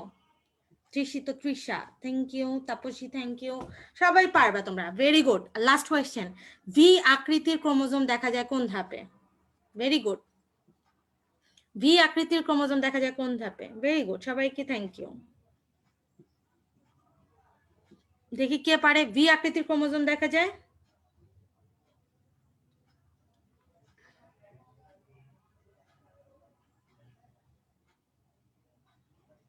সবাইকে অনেক অনেক থ্যাংক ইউ, সবাই পেরেছো।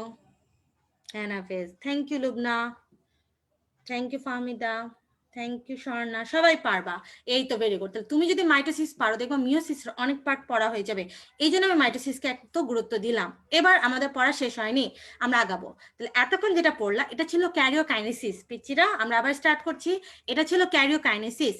তার মানে না শুধুমাত্র নিউক্লিয়াস ভাঙলো, এখন সাইটোপ্লাজমকে ভাঙতে হবে না। মাথায় রাখবা, উদ্ভিদ কোষে সাইটোপ্লাজম একভাবে ভাঙে, প্রাণী কোষে আরেকভাবে। তোমরা যদি গত ক্লাসটা কেউ ভালো মতো করে থাকো, তোমরা জানো যে উদ্ভিদ কোষে কোষ প্রাচীর থাকে। আমি আগে বুঝাই, এরপর আমি দাগে দিব। উদ্ভিদ কোষে কোষ প্রাচীর থাকে, কিন্তু প্রাণী কোষে কিন্তু কোষ প্রাচীর থাকে না। উদ্ভিদ কোষের এই কোষ প্রাচীর দুইটা জিনিস নিয়ে তৈরি। এফপি মনে আছে? ফ্র্যাগমোপ্লাস্ট পেকটিন একটা ছিল না মধ্যপর্দা? এই ফ্র্যাগমোপ্লাস্ট ও পেকটিনের মধ্যে ফ্র্যাগমোজোম কণা যেগুলো থাকে, সেগুলো একটা কোষের সাইটোপ্লাজমের মাঝখানে এসে বসে যায়, এবং এইভাবে বসে সে একটা কোষ প্লেট তৈরি করে। একটা কোষ প্লেট দুইটা সাইটোপ্লাজমকে আলাদা করে। তাহলে উদ্ভিদ কোষের ক্ষেত্রে সাইটোকাইনেসিস কিসের মাধ্যমে হচ্ছে? কোষ প্রাচীরের ফ্র্যাগমোজোম দিয়ে, কোষ প্রাচীরের ফ্র্যাগমোজোম। কিন্তু প্রাণী কোষে তো এরকম কোষ প্রাচীর থাকে না, তাহলে প্রাণী কোষে তো ফ্র্যাগমোজোম আসবে না। তাহলে প্রাণী কোষে কিভাবে সাইটোকাইনেসিস হবে? মনে রাখবা, প্রাণী কোষে কোষ ঝিল্লিটা এইভাবে এসে ভেতরের দিকে ভাঁজ হয়ে যায়। কোষ ঝিল্লিটা মানে প্লাজমা মেমব্রেন, এইটা এসে এইভাবে ভাঁজ হয়ে যায়, ভাঁজ হয়ে দুটো সাইটোপ্লাজমকে আলাদা করে। এই যে প্লাজমা মেমব্রেন ভাঁজ হয়ে যায়, এই ভাঁজ হওয়ার জন্য দুইটা প্রোটিন তাদেরকে হেল্প করে, অ্যাক্টিন ও মায়োসিন। অ্যাক্টিন ও মায়োসিন। তাহলে উদ্ভিদের ক্ষেত্রে কি হয় আমি আবার দেখাচ্ছি, দেখো। ফ্র্যাগমোপ্লাস্ট আর কিছু ভেসিকল মিলে কোষ প্লেট তৈরি করে, যেটা এই দুটো সাইটোপ্লাজমকে আলাদা করে। আর প্রাণী কোষে কি হয়? প্রাণী কোষে কোষ ঝিল্লিটি গর্তের ন্যায় ভেতরের দিকে ঢুকে যায়। এই গর্ত হতে সাহায্য করে কে? অ্যাক্টিন ও মায়োসিন। আমি দাগিয়ে দিলাম। প্রোফেজের কিওয়ার্ড হলো জল বিয়োজন, ক্রোমাটিড তৈরি, নিউক্লিয়াস নিউক্লিয়ার এনভেলপের বিলুপ্তি ঘটায় স্টার্ট হয়, স্পিন্ডল যন্ত্র সৃষ্টি শুরু হয়। ওকে,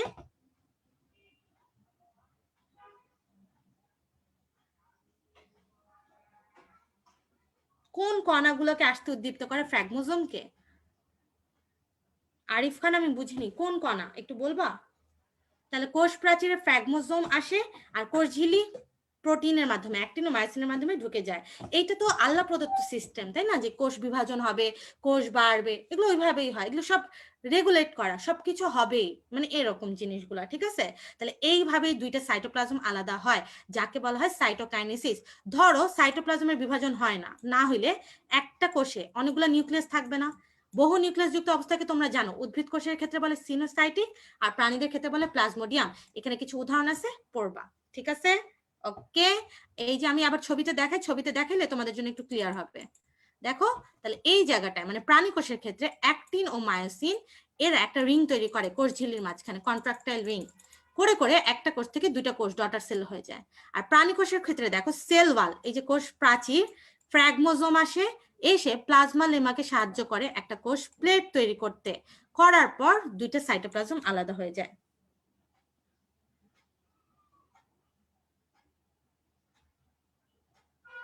কাইটোকাইনেসিস, ও সাইটোকাইনেসিস, এটাই তো বললাম, এই যে বলতেছি, এখনো বলতেছি যে প্রাণীদের ক্ষেত্রে কোষ প্রাচীর নাই, তাই প্রাণীদের কোষ ঝিল্লিটা মানে প্লাজমা মেমব্রেনটা এইভাবে ভেতরের দিকে ঢুকে গর্তের মতো হয়ে যায়। এই ভেতরে গর্তে হওয়াতে সাহায্য করে অ্যাক্টিনোমায়োসিন, এটা প্রাণীদের ক্ষেত্রে। আর উদ্ভিদে কোষ প্রাচীর থাকে, ওদের তো দুইটাই আছে, কোষ প্রাচীর আছে, কোষ ঝিল্লি। উদ্ভিদের কোষ প্রাচীরের ফ্র্যাগমোজোম কণা, ফ্র্যাগমোজোম হলো ফ্র্যাগমোপ্লাস্ট, ওখান থেকে ফ্র্যাগমোজোম আসছে। এই ফ্র্যাগমোজোম কোষের মাঝখানে বসে বসে বসে কোষ প্লেট তৈরি করে। তাহলে এই কোষ প্লেটটা দুইটা সাইটোপ্লাজমকে আলাদা করে দেয়। এই যে দেখো, ভেসিকল দিয়ে এবং ফ্র্যাগমোজোম দিয়ে একটা কোষ প্লেট তৈরি হয়, যেটা দুইটা একটা কোষ প্লেট তৈরি হয়, যেটা দুইটা সাইটোপ্লাজমকে আলাদা করে দেয়, দুইটা ডটার সেল। তাহলে প্রাণীদের ক্ষেত্রে যেটা হয় প্লাজমা মেমব্রেনের মধ্যে অ্যাক্টিনোমায়োসিন দিয়ে, উদ্ভিদের ক্ষেত্রে এটা হয় ফ্র্যাগমোজোম দিয়ে, কোষ প্রাচীরের। ওকে, তাহলে আমাদের মোটামুটি পুরাটাই মাইটোসিস পড়া শেষ। এখন আজিবুর স্যারের সাথে তোমাদের কিছুটা ডিফারেন্স আছে, কিছুটা মানে এই চ্যাপ্টারে কিছুটা ডিফারেন্সটা কি আমি বলে দিই। নিউক্লিয়াস বা নিউক্লিয়াসের বিলুপ্তি যেটা লেখা আছে ওইটাই, যে প্রোফেজে স্টার্ট হয় আর প্রোমেটাফেজে বিলুপ্ত হয়, আর মেটাফেজে সম্পূর্ণ বিলুপ্ত হয়, এটা হাসান স্যারের লেখা আছে, ওইভাবেই পড়বা। কিন্তু স্পিন্ডল যন্ত্র নিয়ে একটু পার্থক্য আছে, আজিবুর স্যার আর হাসান স্যার।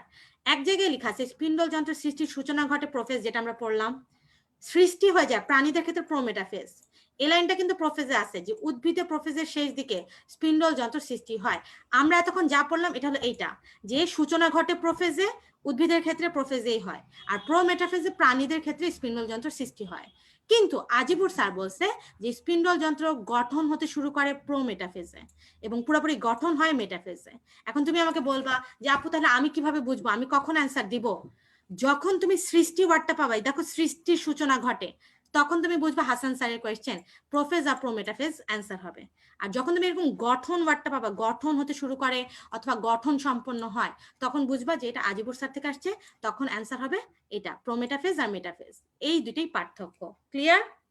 বুঝছি সবাই? আমাদের মাইটোসিস শেষ করবো আমরা, এরপরে তোমাদেরকে একটু টাইম দেবো আবার কোয়েশ্চেন করার, সমস্যা নাই। লাস্টের দিকে চলে যাচ্ছি, অনিয়ন্ত্রিত মাইটোসিস পিচিরা। অনিয়ন্ত্রিত মানে কি? ধরো একটা কোষ, আমার হাত কেটে গেল, এখানে একটা কোষ থেকে দুইটা হওয়ার কথা, তাই না? দুইটার জায়গায় 20টা হয়ে গেছে অথবা 200টা হয়ে গেছে। বলো এই জায়গায় যদি 200টা 20টা কোষ হয়, ফুলে যাবে না? ফুলে ফেপে উঠবে না? এটাকে কি বলে? টিউমার বলে না? তাহলে অনিয়ন্ত্রিত হলে, মাইটোসিসে যদি অনিয়ন্ত্রিত হয়, তখনই এই টিউমার বা ক্যান্সার তৈরি হয়। তাহলে অনিয়ন্ত্রিত মাইটোসিসের ফলাফল কি? টিউমার বা ক্যান্সার। এই অনিয়ন্ত্রণ যেন না ঘটে, তাই আমাদের বডির প্রত্যেকের বডিতে একটা জিন থাকে, নাম P53।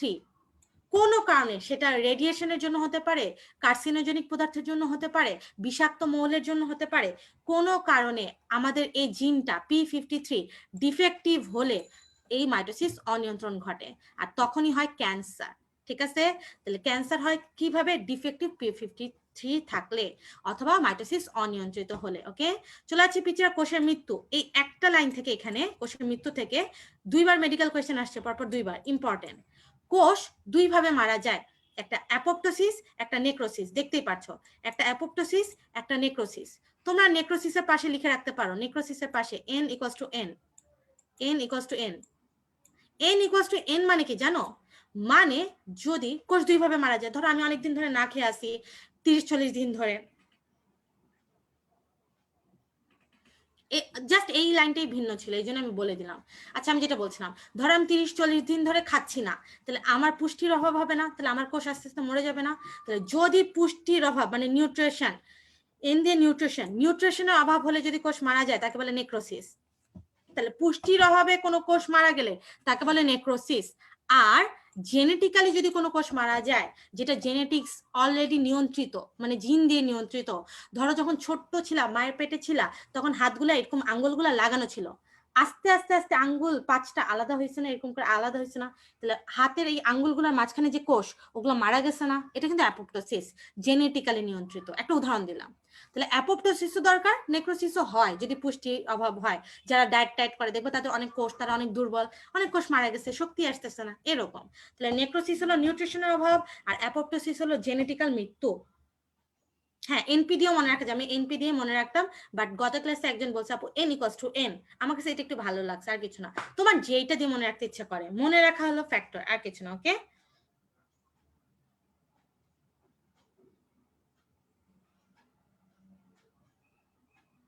টিউমার হলে কি প্রবলেম হয়? টিউমারে তো আচ্ছা সবকিছু একটা নিয়ন্ত্রণ থাকা উচিত, তাই না? তোমার 5টা আঙ্গুলই ভালো লাগবে, তোমার এখন 20টা আঙ্গুল হইলে ওটা অনিয়ন্ত্রণ হয়ে গেল না? তাহলে এইটা সামাজিক দিক দিয়েও প্রবলেম, এটা তোমার শরীরের জন্য প্রবলেম। তোমার শরীর 2টা মানে 5টা আঙ্গুলের জন্য খাবার তৈরি করে, আছে 20টা, তাহলে সমস্যা না? তো কোষ আমার দরকার হলো 20টা, আছে 200টা, তাহলে ওদের খাবার কোত্থেকে আসবে? ওদের কিভাবে কি হবে? সমস্যা না? অবশ্যই সমস্যা। হ্যাঁ, সেটা হলো অ্যাপোপ্টোসিস হয় না অনেকের হাত, এই জন্য। ওকে, পিছিয়ে চলে যাচ্ছি মাইটোটিক ইন্ডেক্স। মাইটোটিক ইন্ডেক্স কিছুই না, উপরে মাইটোসিসের কোষের সংখ্যা, নিচে মোট কোষ সংখ্যা। ওকে, অলরেডি আমরা অ্যামাইটোসিস আর মাইটোসিসের পার্থক্য পড়েছি। এখান থেকে এটাই পড়া দরকার যে ইস্ট, ব্যাকটেরিয়া আর অ্যামিবার মধ্যে এখানে প্রোটোজোয়া দিয়েছে। আর এটা অলরেডি আমাদের অ্যামাইটোসিস মাইটোসিস যা যা পড়েছি এটাই এখানে লেখা আছে। মাইটোসিসের গুরুত্ব পড়তে হবে এবং আমি পড়াবো একদম ক্লাসের শেষে, সবগুলোর গুরুত্ব একসাথে পড়াবো। ওকে, তাহলে আমরা মাইটোসিস শেষ করলাম। মাইটোসিস রিলেটেড কারো কোনো কোয়েশ্চেন না থাকলে আমরা মিওসিসে চলে যাব। মাইটোসিসের কোনো কোয়েশ্চেন আছে? না থাকলে মিওসিস পড়বো, মিওসিস পড়লে তারপর আমরা শেষ করে দিব, কারণ এটা নতুন বইয়ের একদম লেটেস্ট এডিশনে এই প্যারাটা অ্যাড করা, সবার বইয়ে নাই। আমাকে একটু জানাও মাইটোসিস রিলেটেড কোনো প্রবলেম আছে? এটাই, সবকিছু একটা নিয়ম আছে, এই জন্য টিউমার হলে ভালো লাগবে না।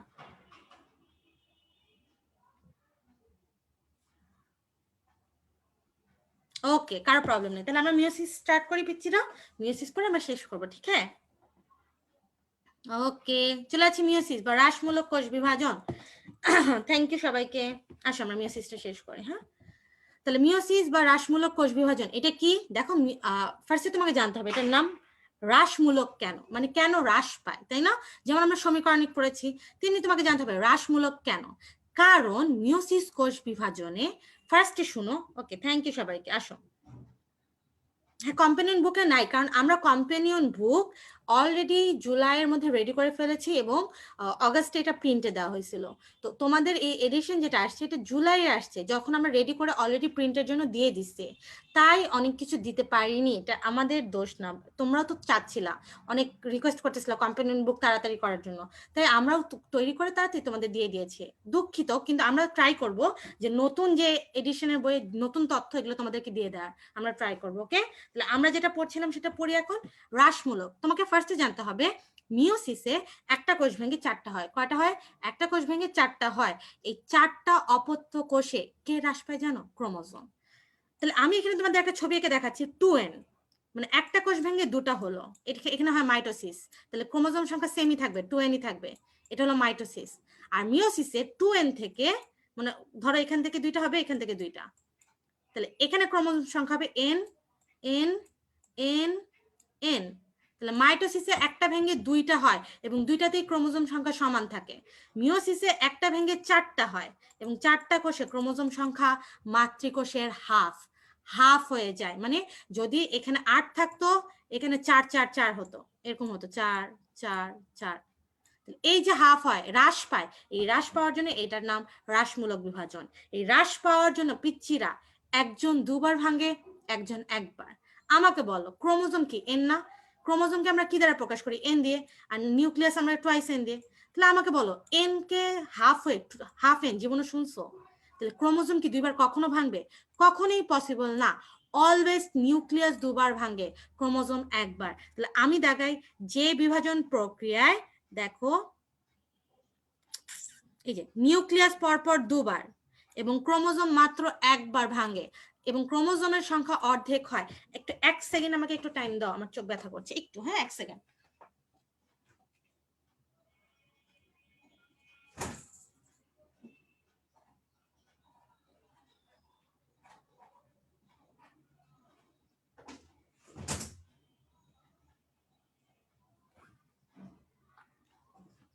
ওকে, আমি যেটা বলছিলাম, চোখ ব্যথা করছে এই জন্য একটু চশমাটা বড়। তাহলে আমি যেটা বলছিলাম, যে কোষ বিভাজন প্রক্রিয়া নিউক্লিয়াস 2বার, ক্রোমোজোম 1বার এবং ভেঙে ক্রোমোজোম সংখ্যা হাফ হয়, তাকে বলা হয় মিওসিস। এখানে মিওসিসে কি হ্রাস পায় পিচিরা? মিওসিসে কি হ্রাস পায়? ক্রোমোজোম সংখ্যা হ্রাস পায়। এই জন্য এইটার নাম হ্রাসমূলক বিভাজন। ক্লিয়ার? আমরা আগাচ্ছি, এখান থেকে আর কিছু দরকার নাই। তাহলে কোষ বিভাজন প্রক্রিয়ায় 4টা অপত্য কোষ হবে এবং ক্রোমোজোম সংখ্যা হাফ হবে। ওকে, আবিষ্কার ও নামকরণ এখান থেকে পড়ার দরকার নাই। তারপর কারণ এটা আমরা ক্রোমোজোম যে আগে ছিল ওখান থেকে পড়েছি। তারপরে যদি পড়তে চাও মিওসিস, এই হ্রাসমূলক বিভাজন সর্বপ্রথম দেখে স্ট্রাসবুর্গার এবং মিওসিস নাম করে ফার্মার ও মুর। এইটা পড়বা যে মিওসিস কে নামকরণ করে? ফার্মার ও মুর, এবং দেখেছিল সর্বপ্রথম স্ট্রাসবুর্গার। দেখতে পারো তাহলে সর্বপ্রথম মিওসিস দেখেছিল স্ট্রাসবুর্গার আর মিওসিস নামকরণ করে ফার্মার ও মুর। একটু একটু করে জাস্ট জেনে রাখা। ওকে, আর এখান থেকে কিছু পড়ার দরকার নাই। চলে আসি মিওসিস কোথায় হয়। তোমাদের মনে আছে আমরা অ্যামাইটোসিস পড়েছিলাম বে আর মিওসিস পড়েছিলাম জজ। দেখো নিম্ন শ্রেণীর জীবে নিষেকের পরে হয়। কোথায়? জাইগোটে। এটা হলো যে কিছু ফার্ন, কিছু অ্যালগি, ছোট ছোট একদম উদ্ভিদ। আর উচ্চ শ্রেণীর জীব যেমন মানুষ, মানুষের মিওসিস হয় নিষেকের পূর্বে। কোথায়? জনন মাতৃকোষ। আমি এটা ছবি দেখে বুঝাই দিব, সমস্যা নাই। তাহলে নিষেকের পরে যদি হয় এটা নিম্ন শ্রেণীর জীবে জাইগোটে, আর নিষেকের পূর্বে যদি হয় এটা জনন মাতৃকোষে। কোথায় হবে? মানুষে, উচ্চ শ্রেণীর জীব। ঠিক আছে, জনন মাতৃকোষে। তাহলে একটা জনন মাতৃকোষ, একটা জাইগোট। নিম্ন শ্রেণীতে পরে হয় আর উচ্চ শ্রেণীতে আগে হয়, নিষেকের আগে হয়। ছবি দেখে ক্লিয়ার করব। তুমি শুধু মনে রাখবা জজ, জনন মাতৃকোষ, জাইগোট, জনন মাতৃকোষ, জাইগোট, এতটুকু মনে রাখলেই হবে। চলে আসছি এরপর মিওসিসের বৈশিষ্ট্য। আমরা বলছিলাম না যে আমরা মাইটোসিসের বৈশিষ্ট্য পারি। তাহলে আমরা বে আর জজ আমি অলরেডি পড়াইছি, অনেকবার পড়াইছি, তুমি মেবি ক্লাসে তখন ছিল না। BAY, বেতে ছিল ব্যাকটেরিয়া অ্যামিবা ইস্ট, আর জজ মানে জনন মাতৃকোষ, জাইগোট, জজ। এটা আমি ক্লাসে আগে পড়িয়েছিলাম। যদি তুমি ক্লাসে ফার্স্টে না থাকো তাহলে ক্লাসটা আবার স্টার্ট থেকে দেখে নিও। ওকে, চলে আসি মিওসিসের বৈশিষ্ট্য। মাইটোসিসের বৈশিষ্ট্য আমরা পড়েছিলাম সমান দিয়ে, তাই না? সমান। আর মিওসিসের বৈশিষ্ট্য বলেছিলাম যেহেতু আমরা মাইটোসিস পারি, মিওসিস আমরা জাস্ট নর্মালি পড়বো না। তাহলে খেয়াল করো মিওসিস আমাদের পড়ার দরকার নেই, তাও তুমি পারো যে জনন মাতৃকোষে হয়, নিউক্লিয়াস দুবার, ক্রোমোজোম একবার, এই মিওসিস প্রক্রিয়ায় অর্ধেক হয়ে যায়। আর বাকি এখানে যেগুলো ওয়ার্ড লেখা আছে, homologous chromosome, chiasma, crossing over, এগুলো আমরা মিওসিস প্রক্রিয়ার ভেতরেই পড়বো। এই ওয়ার্ডগুলো তো তুমি আর ইয়েতে পাও নাই, মাইটোসিসে পাও নাই, তাই না? তাহলে এই ওয়ার্ডগুলো মাইটোসিসের বৈশিষ্ট্য না, এটা তুমি জানো। তাহলে অবশ্যই এগুলো মিওসিসের বৈশিষ্ট্য। ওকে, তাহলে মিওসিসের বৈশিষ্ট্য পড়ার দরকার নাই। চলে আসছি এরপর মিওসিস প্রক্রিয়া। মিওসিস প্রক্রিয়াকে পিকচারে দেখো, মিওসিস 1, মিওসিস 2 দুই ভাগেই ভাগ করছে। মাইটোসিসকে যেমন প্রধানত দুই ভাগে ভাগ করেছিল, মিওসিসকেও প্রধানত দুই ভাগে ভাগ করেছে। খেয়াল করে দেখো, মিওসিস দুই ভাগে বিভক্ত, একটা মিওসিস 1, একটা মিওসিস 2। এই মিওসিস 1 এর আগেও কোষকে কিছু প্রস্তুতি নিতে হয় যাকে বলে ইন্টারফেস। আর মিওসিস 1 এর পর মিওসিস 2 স্টার্ট করার আগে একটা ব্রেক থাকে যাকে বলে ইন্টারকাইনেসিস। ইন্টারফেস মাইটোসিসের মতোই সেম, ওরকম G1 S G2 চলে, কিন্তু কিন্তু একটা মাত্র পার্থক্য আছে। কি পার্থক্যটা আমরা পরে বলবো, ঠিক আছে? এই ইন্টারফেসটা আচ্ছা বলে দিই। এই যে মায়োসিসের ইন্টারফেস খুবই কম টাইম নেয়, খুবই তাড়াতাড়ি হয়, 90 মানে বেশি টাইম লাগে, বাট মাইটোসিসের চেয়ে অনেক কম টাইম লাগে। ধরো মাইটোসিসের ইন্টারফেস 5 ঘন্টা লাগে, তাহলে মিওসিসের ইন্টারফেস মাত্র 20 মিনিট লাগবে, এরকম। তাহলে মাইটোসিসের সাথে এটা পার্থক্য হলো এটাও প্রস্তুতি, বাট এটা অনেক কম টাইম লাগে। আর মায়োসিস 1, মায়োসিস 2 এর মাঝখানে যে ব্রেক, এটা ইন্টারকাইনেসিস। এই দুটোর আবার একটা পার্থক্য আছে, এটা আমি পরে দেখাচ্ছি। ওকে, এখন আসো মায়োসিস 1 কে দেখো যদি খেয়াল করো, এবং মায়োসিস 2 প্রত্যেককে 4টা পর্যায়ে ভাগ করে।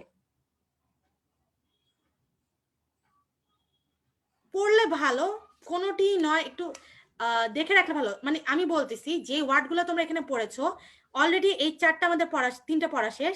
বাকি যে এই ওয়ার্ডগুলো হোমোলোগাস, কায়াজমা, ক্রসিং ওভার, কয়টা অপত্য কোষ, এই ওয়ার্ডগুলো আমরা ভেতরে পড়বো। সো তুমি যে এগুলো মিওসিসের বৈশিষ্ট্য এমনিই পারবা, আমাকে পড়াতে দাও, দেখবে এমনিই পারবা। ঠিক আছে, তাহলে আমরা আগাচ্ছি। তাহলে আমি বলেছিলাম যে মায়োসিস 1, মায়োসিস 2 দুইটাকে কয়টা পর্যায়ে ভাগ করেছে? মাইটোসিসকে কিন্তু 5টা আর এদেরকে 4টা। মিওসিস 1, মিওসিস 2 দুটাকে 4টা পর্যায়ে ভাগ করছে। পিচ্ছিরা এই পর্যায়ে একটা নাই, কোনটা নাই? প্রো মেটাফেজ নাই। তাহলে এদের মানে যদি পর্যায়গুলো বলি, প্রোফেজ 1, মেটাফেজ 1, অ্যানাফেজ 1, টেলোফেজ 1, তেমনি prophase 2, metaphase 2, anaphase 2, telophase 2, total 8টা পর্যায়। তাহলে মিওসিসকে ভাগ করেছে দুই ভাগে, মিওসিসের পর্যায় প্রত্যেকটাকে 4টা করে, তাহলে টোটাল 8টা পর্যায়। দেখো এই 8টা পর্যায়ের মধ্যে শুধু প্রোফেজ 1 বাদে বাকি 7টা, বাকি 7টা কার মতো জানো? মাইটোসিসের মতো। আমরা তো এখনই মাত্র মাইটোসিস পড়লাম, তাহলে এই 7টা পর্যায়ে আমাদের পড়তেই হবে না, কারণ আমরা মাইটোসিস পড়েছি। কিভাবে পড়তে হবে না এটা আমি তোমাদেরকে পড়াতে পড়াতে বলে দিব। তাহলে আমাদের শুধু পড়তে হবে প্রোফেজ 1, আর কিছু না।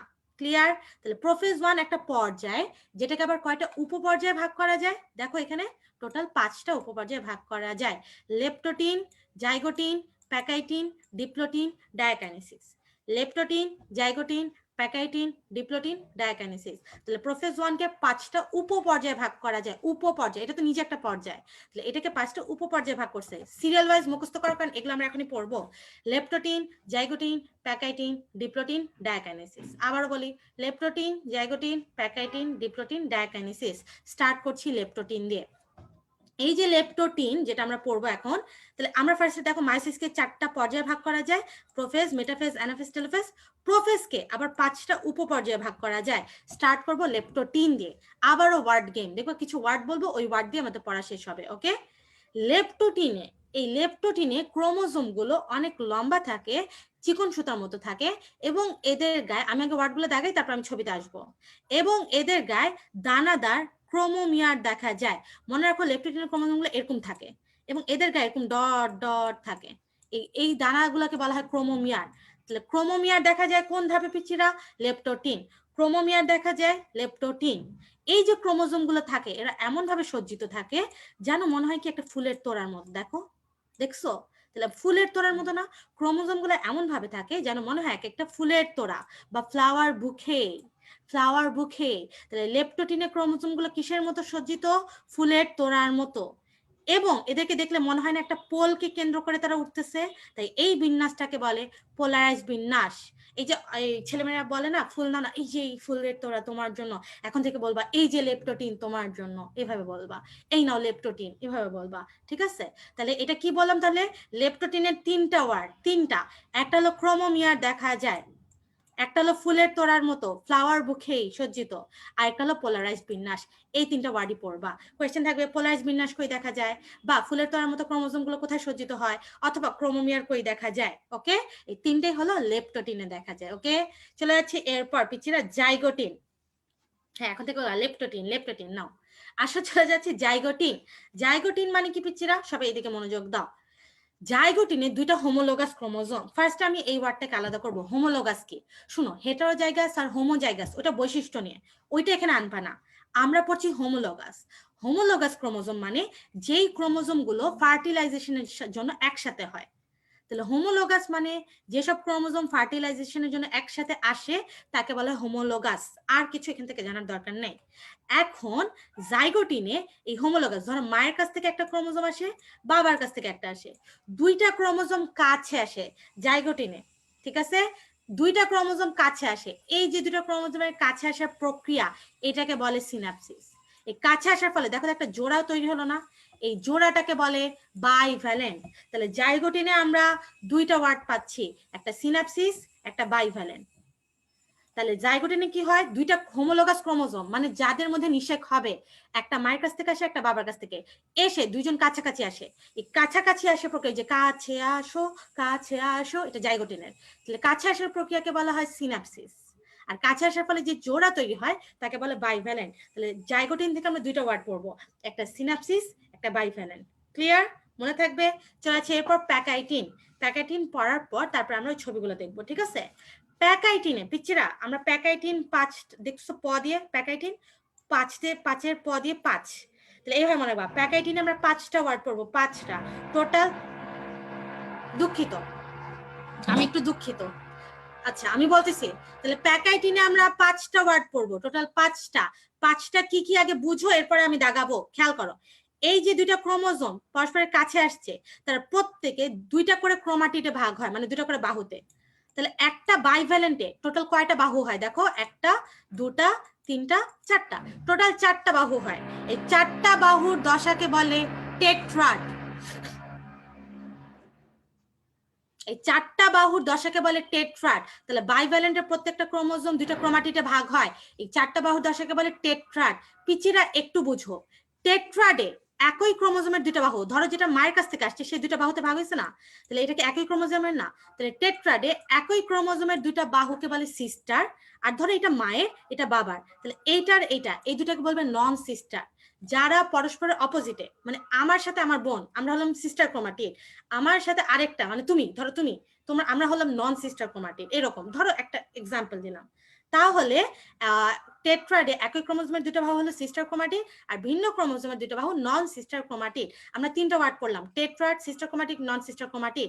এখন এই যে চারটা বাহু তৈরি হয়েছে, আমি আবার এখানে একটু বুঝাচ্ছি, আমি আবার ছবি দেখাবো। দেখো এই যে চারটা বাহু, এটা সিস্টার, আবার এটা সিস্টার, বাট এইটা পরস্পর নন সিস্টার।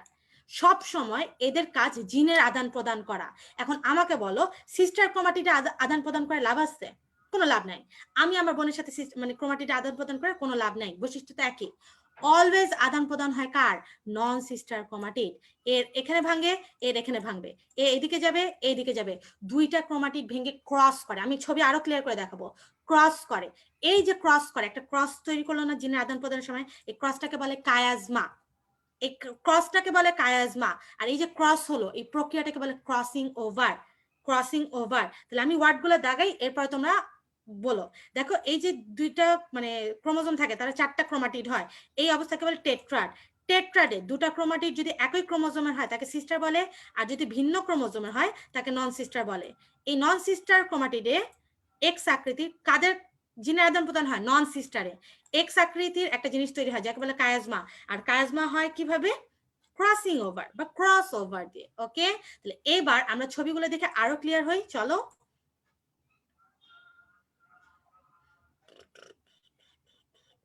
এই যে চলে আসছি। প্রোফেজ মানে পুরাটাই বুঝাইছে, এই যে পাঁচটা ধাপ এখনো পড়িনি, তাই এটা আমরা পড়তেছি না, আমরা এখান থেকে স্টার্ট করি। হোমোলোগাস ক্রোমোজোম, তাহলে আমি বলেছি যেসব ক্রোমোজোম ফার্টিলাইজেশনের জন্য একসাথে হয়, যেমন ধরো এটা হলো একটা প্যাটার্নাল, এটা আর এটা হলো ম্যাটার্নাল, এই দুটো ক্রোমোজোম কাছে আসতেছে, কাছে আসার প্রক্রিয়াকে বলে সিনাপসিস, আর এর ফলে যে জোড়া হয় তাকে বলে বাইভ্যালেন্ট। ধরো এটা একটা জোড়া হয়ে গেল, জোড়া হওয়ার পর প্রত্যেকটা ক্রোমোজোম এই যে দুইটা করে বাহুতে ভাগ হয়েছে, এই দুইটা বাহু, এই দুইটা বাহু, দেখতেছো দুইটা বাহু ভাগ হয়েছে না?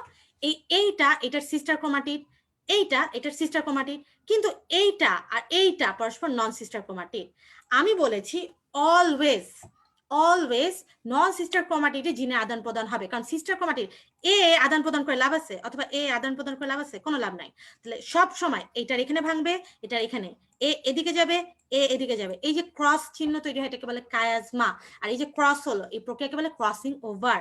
এই যে দেখো এক্স তৈরি হচ্ছে, এটা হলো কায়াজমা, আর এই যে তৈরি হয়ে গেল নতুন জিন, এটা হলো ক্রসিং ওভার। তাহলে প্যাকাইটিনে পাঁচটা ওয়ার্ড, আবারও বলি, টেট্রাড, সিস্টার ক্রোমাটিড, নন sister chromatid, crossing over, chiasma, total পাঁচটা। ঠিক আছে, আমি আগাচ্ছি। তাহলে আমরা কি কি পড়লাম? লেপ্টোটিনে তিনটা ওয়ার্ড, জাইগোটিনে দুটো ওয়ার্ড, প্যাকেটিনে তিনটা। এবার দেখো এটাই দুনিয়ার রুলস, এটাই আমাদের রুলস, যে আমার কাজ শেষ, ধরো তোমার সাথে আমার কাজ শেষ, তোমার আর আমাকে ভাল লাগবে না, হ্যাঁ আপু কি ফরাইতো, হ্যাঁ খালি চিল্লাইতো, হ্যাঁ এরকম করবা তোমরা তখন, এরকম। তো যখনই কাজ শেষ হয়ে যাবে দেখবা যে এই যে জিনের আদান প্রদান শেষ না, এদের আর নিজেদের ভাল লাগে না। এই যে বর্তমান যুগে এই প্রেম ভালোবাসা যেরকম আর কি, যে কাজ শেষ এখন তুমি ভাগো, তুমি যেখানে ইচ্ছা যাও। তো এই যখনই কাজ শেষ, ডিপ্লোটিনে ক্রোমোজোম গুলো পরস্পর থেকে দূরে যেতে চায়, তারা আর কাছে থাকতে চায় না, দেখো দূরে যেতে চায়। এই দূরে যাওয়ার সময় সবচেয়ে বেশি বিকর্ষণ হয় সেন্ট্রোমিয়ারে, কিন্তু ওই যে মনে একটু ভালোবাসা থাকে না, কেন যাচ্ছে এরকম, তখন ওই যে কিছু ভালোবাসা থাকে, এগুলো বাহুতে থাকে, বাহুগুলোর মধ্যে তখনও কিছুটা ভালোবাসা থাকে। তাহলে একটু খেয়াল করো, সেন্ট্রোমিয়ার গুলোর বিকর্ষণ হয়, কিন্তু বাহুগুলোর মধ্যে তখন একটু একটু আকর্ষণ থাকে। এর ফলে একটা লুপ বা ফাঁস, দেখো একটা ফাঁস তৈরি হচ্ছে না, লুপ, লুপ বা ফাঁস তৈরি হয়। তাহলে লুপ তৈরি হয় কোন ধাপে? আমরা কিন্তু ডিপ্লোটিন পড়ছি, ডিপ্লোটিনে লুপ বা ফাঁসের তৈরি হয়। এই লুপ বা ফাঁস তৈরি করার জন্য এই কায়াজমাটাকে পরস্পরের প্রান্তের দিকে মানে বিপরীত দিকে সরে যেতে হয়। এই বিপরীত দিকে সরে যাওয়াকে বলে প্রান্তীয়করণ। পিচ্চিরা আমি দুইটা জিনিস বলছি, একটা হলো লুপ তৈরি হয় বা ফাঁস তৈরি হয়, একটা হলো প্রান্তের দিকে সরে যায়, এটাকে বলে প্রান্তীয়করণ। ক্লিয়ার? এই প্রান্তীয়করণ হওয়ার সময় দেখো যদি লুপ দুই বা ততোধিক লুপ থাকে, মানে দুইটা বা তার বেশি, তাহলে কোনগুলো দেখো সব 90 ডিগ্রি, এটা একটা 90 ডিগ্রি, এটাও 90 ডিগ্রি, এটাও 90 ডিগ্রি, এটাও 90 ডিগ্রি। বাট বিকর্ষণ করতে করতে এরকম ছিল, তাহলে এইটা একটা 90 ডিগ্রি কোণ, ঠিক আছে, এরকম ছিল, তাহলে এটা একটা 90 ডিগ্রি। বাট বিকর্ষণ করতে করতে মানে ধরো বিকর্ষণ করতে করতে এমন হলো, ধরো এটা বিকর্ষণ করতে করতে এমন হলো যে এরকম হয়ে গেছে, এরকম, এই যে কোণটা তৈরি হবে, এই কোণটা হবে 180। আমি তোমাদের ছবি দেখাবো, এটা যদিও 3D ছবিতে বোঝা যায়, তাও আমি একটা ছবি আনছি, আমি দেখাবো। তাহলে এরকম যদি 2 বা ততোধিক কোণ তৈরি হয়, যে 2 বা ততোধিক বাহু থাকে, তাহলে যে কোণ হয় তাকে বলা হয় 90 ডিগ্রি। আর যদি একটা মাত্র বাহু থাকে, মানে একটা কায়াজমা, তাকে যে কোণ হয় তাকে বলে 180। আমি ছবিটা আগে দেখাই, এরপর আমি দাগাই দিচ্ছি, দাঁড়াও। এই যে ছবি। তাহলে দেখো নর্মালি যেটা হয় যে দুইটা বাহু পরস্পর বিকর্ষণ করতেছে, তাহলে এই কোণটা অথবা এই কোণটা অথবা তুমি যদি এই দুটাও নাও, সবই কিন্তু 90 ডিগ্রি। তাহলে 2 বা ততোধিক বাহু যদি পরস্পর বিকর্ষণ করে, যে কোণ হবে তাকে বলে 90 ডিগ্রি। আর দেখো বিকর্ষণ, এই যে 90 90 বিকর্ষণ করতে করতে এমন হয়েছে যে এরকম হয়ে গেল, এত বিকর্ষণ যে আর ভালো লাগে না, যা একটুও না। তখন এই যে বিকর্ষণ, এই যে এই কোণটা, এইটা হবে 180। দেখো বিকর্ষণ করতে করতে যখন একটা কাজমা থাকবে, এটা বলে 180। আমি একটু বোঝানোর ট্রাই করেছি, বাট এগুলো 3D ছবিতে আরো ভালো লাগবে, ঠিক আছে? তাহলে ডিপ্লোটিনে পড়লাম লুপ আর প্রান্তীয়করণ, লাস্টে আছে পিচ্চিরা ডায়াকাইনেসিস। কিছুই পড়বে না, ডায়াকাইনেসিস কিছুই হয় না, জাস্ট প্রত্যেকটা ক্রোমোজোম নিউক্লিয়াস গুলো অদৃশ্য হতে থাকে, নিউক্লিয়ার এনভেলপ অবলুপ্তি ঘটতে থাকে এবং এরা মেরুতে চলে যেতে থাকে। ডায়াকাইনেসিস কিছু না, তারা পুরোপুরি আলাদা হয়, মেরুতে চলে যায় এবং সবগুলো বিলুপ্তি ঘটা স্টার্ট হয়। তাহলে আমরা টোটাল 5টা জিনিস পড়লাম, leptotene, zygotene, pachytene, diplotene, diakinesis. তোমরা বুঝছো সবাই? কে কি জানি লিখতেছো?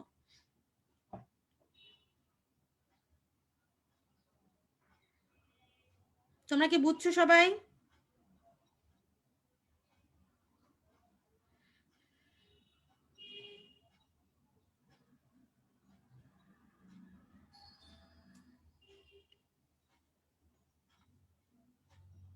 হায় রে আল্লাহ।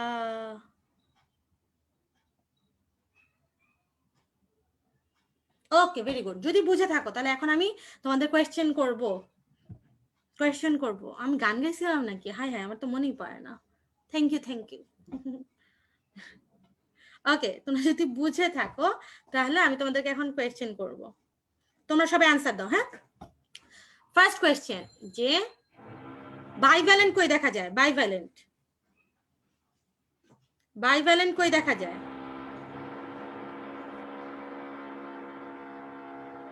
ডায়াকাইনেসিস হলো ওই যে, ডায়াকাইনেসিস হলো ক্রোমোজোম গুলো পরস্পর প্রান্তের দিকে চলে যায় না, যেতে যেতে মেরুতে চলে যায়, কিছুই না, তারা পুরোপুরি আলাদা হয়। এখানে যেমন একটু তাও বাহুতে একটু মিল ছিল, ডায়াকাইনেসিসে পুরো বাহু ভেঙে যায়, দুইজন দুই প্রান্তে চলে যায় এবং নিউক্লিয়াস, নিউক্লিয়ার এনভেলপ এখানে ভাঙ্গা স্টার্ট হয়, ওই যে প্রোফেজের মতো ওরকম, আর কিছু না। Very good. বাইভ্যালেন্ট জাইগোটিনে দেখা যায়, ভেরি গুড। লুপ কোথায় সৃষ্টি হয়? এরপরের কোয়েশ্চেন। সবাইকে থ্যাংক ইউ। শান্তা ফার্স্টে বলেছে, তারপর নুসরাত, তারপর তাপসী। লুপ কোথায় দেখা যায়? Next question, loop. সবাই পারছে, ভেরি গুড। লুপ কই তৈরি হয়? Loop,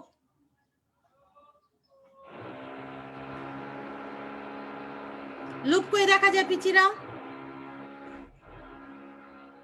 diplotene, very good. এই তো তুমি সব পারো, দেখছো? এরকম করে কোয়েশ্চেন দেয় যে টেট্রাড কই হয়, ক্রসিং ওভার কই হয়, এরকম। তাহলে আমরা যেহেতু এটা পড়ে ফেলছি, তাহলে আমাদের প্রোফেজ 1 পড়া শেষ। আমি বলছিলাম এর পরের গুলো মানে metaphase 1, anaphase 1, telophase 1, prophase 2, metaphase 2, anaphase 2, telophase 2, এই 7টা মাইটোসিসের মতো। কিভাবে এটা তোমরা যেহেতু পারো, তাহলে আমি তোমাদেরকে এখন কোয়েশ্চেন করব, তোমরা অ্যানসার দিবা। আমাকে সবাই কোয়েশ্চেনের অ্যানসার দাও যে মেটাফেজ 1 এর বৈশিষ্ট্য কি হবে। আমি বলছি মেটাফেজ মানে মাইটোসিসের মতো, তাহলে এবার অ্যানসার দাও, মেটাফেজ 1 এর বৈশিষ্ট্য কি হবে? সবাই অ্যানসার দাও তাড়াতাড়ি। ডিপ্লোটিন আমি আবার বলে দিচ্ছি, একটু পরে বলতেছি, হ্যাঁ মুন একটু বলতেছি। তোমরা এটা একটু কোয়েশ্চেন অ্যান্সার দাও, মেটাফেজ 1 এর কি হবে? মেটাফেজ 1 এর বৈশিষ্ট্য। আচ্ছা, যে ডিপ্লোটিন বুঝতে চাচ্ছিলা, আমি বলছিলাম যে ক্রোমোজোমে যখনই জিনের আদান প্রদান হয়, তারা আর একসাথে থাকতে চায় না, পরস্পর বিপরীত দিকে প্রান্তে মানে প্রান্তের দিকে যেতে চায়। এই প্রান্তের দিকে যাওয়াকে বলে প্রান্তীয়করণ। কিন্তু প্রান্তে যেতে যেতে তখনও বাহুতে একটু মানে একটু ভালোবাসা থাকে, তাহলে তারা বাহু আটকে থাকে, এই জন্য একটা লুপ বা ফাঁস তৈরি হয়। তাহলে ফাঁস তৈরি হয় এবং প্রান্তীয়করণ হয়। যদি 2 বা ততোধিক বাহু লাগানো থাকে, তাহলে দেখো যে কোণগুলো হয় সেটা হলো 90 ডিগ্রি। এই যে 2 বা ততোধিক বাহু আছে, তাই কোণগুলো 90। বা যদি একটা বাহু লাগানো থাকে শুধু, তাহলে কোণটা হয় 180 ডিগ্রি। মোটা খাটো তো বুঝছি, আরেকটা বৈশিষ্ট্য মেটাকাইনেসিস। এই তো দুইটাই লিখতে হবে, মেটাকাইনেসিস মোটা খাটো, মেটাকাইনেসিস মোটা খাটো, ভেরি গুড। তাহলে মেটাফেজে তুমি ছবিটা দেখো পিচ্চিরা, এই জায়গায় দেখো ক্রোমোজোম গুলো সবগুলো মেটাকাইনেসিস, দেখতেছো? এবং মোটা ও খাটো। অ্যানাফেজে কি হয়? প্রত্যেকটা ক্রোমোজোম বিপরীত দিকে চলে যেতে থাকে। এই যাওয়ার সময় সেন্ট্রোমিয়ার অগ্রগামী, বাহুদ্বয় অনুগামী এবং VLJI আকৃতি দেখা যায়, ঠিক আছে? এরপরে টেলোফেজে কি হয়, প্রত্যেকটা ক্রোমোজোম আলাদা হয়ে যায় এবং নিউক্লিয়াস নিউক্লিয়ার এনভেলপ আবার আসতে শুরু করে। এইটা ছিল আমাদের মায়োসিস 1। তাহলে এখন তুমি আমাকে বলতে পারো, আমি যদি তোমাকে কোয়েশ্চেন করি মেটাফেজ 2 এর বৈশিষ্ট্য বলো, তুমি তো বলবে আপু আবারও সেম মোটা খাটো হয় আর মেটাকাইনেসিস হয়, তাহলে আমি পার্থক্য কিভাবে করব, তাই না?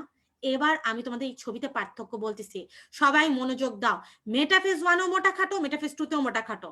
মেটাফেজ 1এও মানে মেটাকাইনেসিস, মেটাফেজ 2তেও মেটাকাইনেসিস। তাহলে পার্থক্য কি? এই যে মেটাফেজ 1-এ যে মোটা খাটো হয় এবং মেটাকাইনেসিস হয়, তুমি যদি দেখো এখানে এক জোড়া ক্রোমোজোম আছে, একটা ক্রোমোজোম না।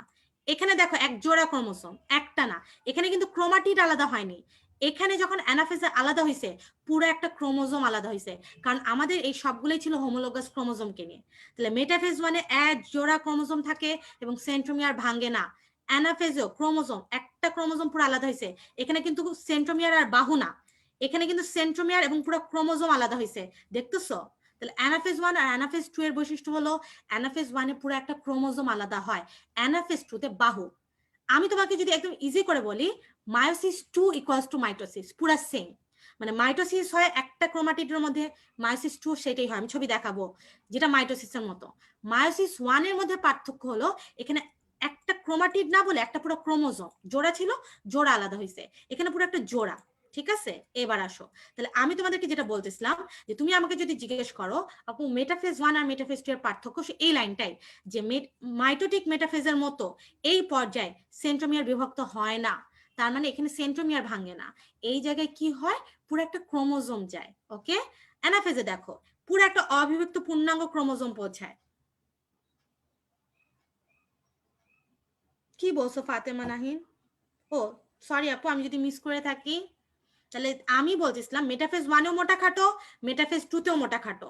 অ্যানাফেজ 1-এও কি হয় ভিএলজেআই, অ্যানাফেজ 2-তেও ভিএলজেআই। তাহলে এই দুটোর মধ্যে পার্থক্য হলো মেটাফেজ 1-এ সেন্ট্রোমিয়ার ভাঙে না এবং একটা পূর্ণাঙ্গ ক্রোমোজোম থাকে, বাট মেটাফেজ 2-তে সেন্ট্রোমিয়ার ভাঙে। তাহলে ক্রোমোজোমটা ভেঙে দুইটা ক্রোমাটিড, দুইটা বাহুতে ভাঙে। ওকে, টেলোফেজও সেম হবে, পুরো সেম। এখন ইন্টারফেস আর না, আজকের সিলেবাসে সেল কেমিস্ট্রি নাই, আমি এটা লাস্টে আবার বলে দিব, একটু কিছুক্ষণ আমার সাথে থাকো। কালকের পরীক্ষা শুধু কোষ বিভাজনে হবে এবং রিভিউ এক্সামও শুধু কোষ বিভাজনে হবে। ওকে, চলো আমরা আগাচ্ছি। ইন্টারকাইনেসিস, ইন্টারকাইনেসিস আর ইন্টারফেজের মধ্যে পার্থক্য কি পিচ্ছিরা? এই সময় আরএনএ প্রোটিন ইন্টারফেজে তৈরি হয়েছিল না এবং ডিএনএ প্রতিলিপনের উপাদান তৈরি হয়েছিল না ইন্টারফেজে, বাট ইন্টারকাইনেসিসে ডিএনএ প্রতিরূপ সৃষ্টি হয় না। ইন্টারফেজে যেমন হয় এস দশায়, ইন্টারকাইনেসিসে ডিএনএ প্রতিরূপ সৃষ্টি হয় না। ইন্টারফেজ আর ইন্টারকাইনেসিসে পার্থক্য এটাই। ওকে, চলে যাচ্ছি আমরা মিওসিস 2। আমি কিছুই বলবো না, জাস্ট দেখাবো। দেখো এইটা ছিল মিওসিস 1 এর শেষ ধাপ, টেলোফেজ 1। এই টেলোফেজ 1-এ আবারও ক্রোমোজোম গুলো জল বিয়োজন করে। দেখো নিউক্লিয়াস নিউক্লিয়ার এনভেলপ বিলুপ্তি শুরু হয়েছে, এগুলো মেটাকাইনেসিস হচ্ছে, সব মেটাফেজে আসছে। অ্যানাফেজে দেখো প্রত্যেকটা বাহু, এখানে কিন্তু ডাবল ডাবল নাই, একটা করে, এবং প্রত্যেকটা আলাদা হয়ে যায়।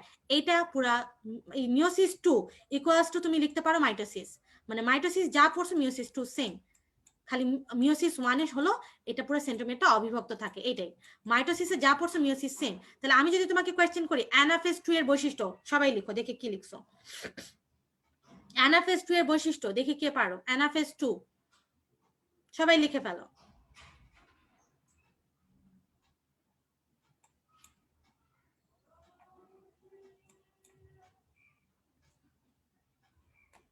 হ্যাঁ, আজকে একটা চ্যাপ্টারই হবে এবং কালকে একটা চ্যাপ্টারের পরীক্ষা হবে। অ্যানাফেজ 2 এর বৈশিষ্ট্য তোমরা কিন্তু লিখতেছো না, দেখি কে পারো। রাইট, এই তো ভিএলজিআই, ভেরি গুড, এই তো ভেরি গুড। তাহলে সেন্ট্রোমিয়ার অগ্রগামী, বাহুদা অনুগামী। দেখো এই যে আমি মিওসিস 2 বের করছি, দেখো প্রোফেজ 2, দেখো জল বিয়োজন আবারও মোটা খাটো হচ্ছে, এই যে নিউক্লিয়ার এনভেলপ বিলুপ্তি ঘটা স্টার্ট হয়েছে। মেটাফেজ 2-তে আরো খাটো মোটা হয়, মেটাকাইনেসিস হয়, সেন্ট্রোমিয়ার এখানে বিভক্ত হয়ে যায়। অ্যানাফেজ 2-তে দেখো ভিএলজিআই আকৃতি দেখা যায়, ভেরি গুড, সবাই পেরেছো। আর টেলোফেজ 2-তে দেখো একদম সেম, আবারও জল যোজন ঘটে, নিউক্লিয়াস সৃষ্টি হতে থাকে। একদম লাস্ট ধাপ সাইটোকাইনেসিস 2, তার মানে এইবার কোষের যে দুটো সাইটোপ্লাজম তারা ভেঙে যায়, একটা কোষ থেকে চারটা হয়ে যায়। এইভাবেই একটা মিওসিসে একটা অপত্য কোষ ভেঙে চারটা হয়। ওকে, আমরা আগাচ্ছি। আমি যেটা বলেছিলাম মিওসিস পড়ানোর সময়, যে জনন মাতৃকোষে নিষেকের পূর্বে এবং জাইগোটে নিষেকের পরে হয়, একটু খেয়াল করো, এটা হলো উচ্চ শ্রেণীর জীব মানুষ। শুক্রাণু মানে শুক্রাণু ডিম্বাণু মানে হলো জনন মাতৃকোষ, ঠিক আছে, মানে জনন মাতৃকোষ মানে হলো কি বলবো এটাকে, স্পার্মাটোগোনিয়া, এগুলো হলো স্পার্মাটোগোনিয়া, ঠিক আছে, ওভারি আর টেস্টিস, এখানে এগুলো সব কিন্তু ট্রাইসেন। তাহলে এইখানে মিওসিস হয়, হয়ে একটা শুক্রাণুর ডিম্বাণু তৈরি করে, গ্যামিট তৈরি করে, গ্যামিট একটা এন তৈরি হয়, এখানে এন এখানে এন, এদের মধ্যে আবার ফার্টিলাইজেশন হয়, হয়ে যে ট্রাইসেন হয় এটা হলো জাইগোট। আমি তোমাদেরকে যেটা বুঝাতে চাচ্ছিলাম যে নিষেকের পূর্বে, এটা হলো নিষেক, তাহলে নিষেকের পূর্বে উচ্চ শ্রেণীর জীবে মিওসিস হবে এবং নিষেকের পরে নিম্ন শ্রেণীর জীবে জাইগোটে মিওসিস হবে। একটা জনন মাতৃকোষে হবে, একটা জাইগোটে। এটা নিষেকের পূর্বে হবে, এটা নিষেকের পরে হবে। আমি তোমাদেরকে এটা বুঝাতে চাইছি, এটা নিম্ন শ্রেণীর জীবে হয়, এটা উচ্চ শ্রেণীর জীব, তো ছবি দেয়া আছে। ওকে, আরেকটা জিনিস মনে রাখবা, মিওসিসের পাশে তোমরা শুধু মিনিট লিখবা। তোমাদের কি বলে এটাকে, জিকে এক্সাম যেটা হবে ওইটা তোমাদের ভালো মতো বলে দেওয়া হবে, গ্রুপে পোস্ট দেওয়া হবে যে কিসের উপর হবে। ওকে, আমি বলে দিব। তাহলে মিওসিস মনে একবার মিনিট দিয়ে পিছরা, মিনিট মানে কি, মিওসিসে কোনটা দুইবার, নিউক্লিয়াস 2 মানে নিউক্লিয়াস দুবার ভাঙে, মিওসিসে নিউক্লিয়াস দুবার, ক্রোমোজোম একবার, মাইটোসিসে দুইটাই একবার একবার করে ভাঙে, একটাও বাদ যাবে না। তাহলে একদম যদি ইজি করে ছবিটা দেখাই, এই যে এই জায়গাটা ইন্টারফেস দশা, ইন্টারফেস দশায় দুইটা ক্রোমোজোম, হোমোলোগাস ক্রোমোজোম আসলো, এবার মিওসিস 1 শুরু হবে। মিওসিস 1-এ জাস্ট এই হোমোলোগাস ক্রোমোজোম গুলো আলাদা হইলো, ক্রোমোজোম গুলো আলাদা হইলো, পুরো একটা বাহু কিন্তু আলাদা হয়নি, পুরো একটা ক্রোমোজোম আলাদা হয়েছে। আর মিওসিস 2-তে প্রত্যেকটা ক্রোমোজোমের একটা করে বাহু আবার আলাদা হয়। তাহলে মিওসিস 2-তে গিয়ে 4টা অপত্য কোষ পাওয়া যায়। ওকে, এবং মাতৃকোষের সংখ্যা, মিওসিস মানে অপত্য কোষের সংখ্যা মাতৃকোষের হাফ হয়। ঠিক আছে, চলে আসছি ক্রসিং ওভার। ক্রসিং ওভার আমি পড়াবো না, তোমরা বলবা, বলো কোন দশায় দেখা যায়, দুইটা অ্যান্সার দিবা, দেখে কে পারে। কোন দশায় দেখা যায় এবং কাদের মধ্যে দেখা যায়, সিস্টার না নন সিস্টার, সবাই অ্যান্সার দাও।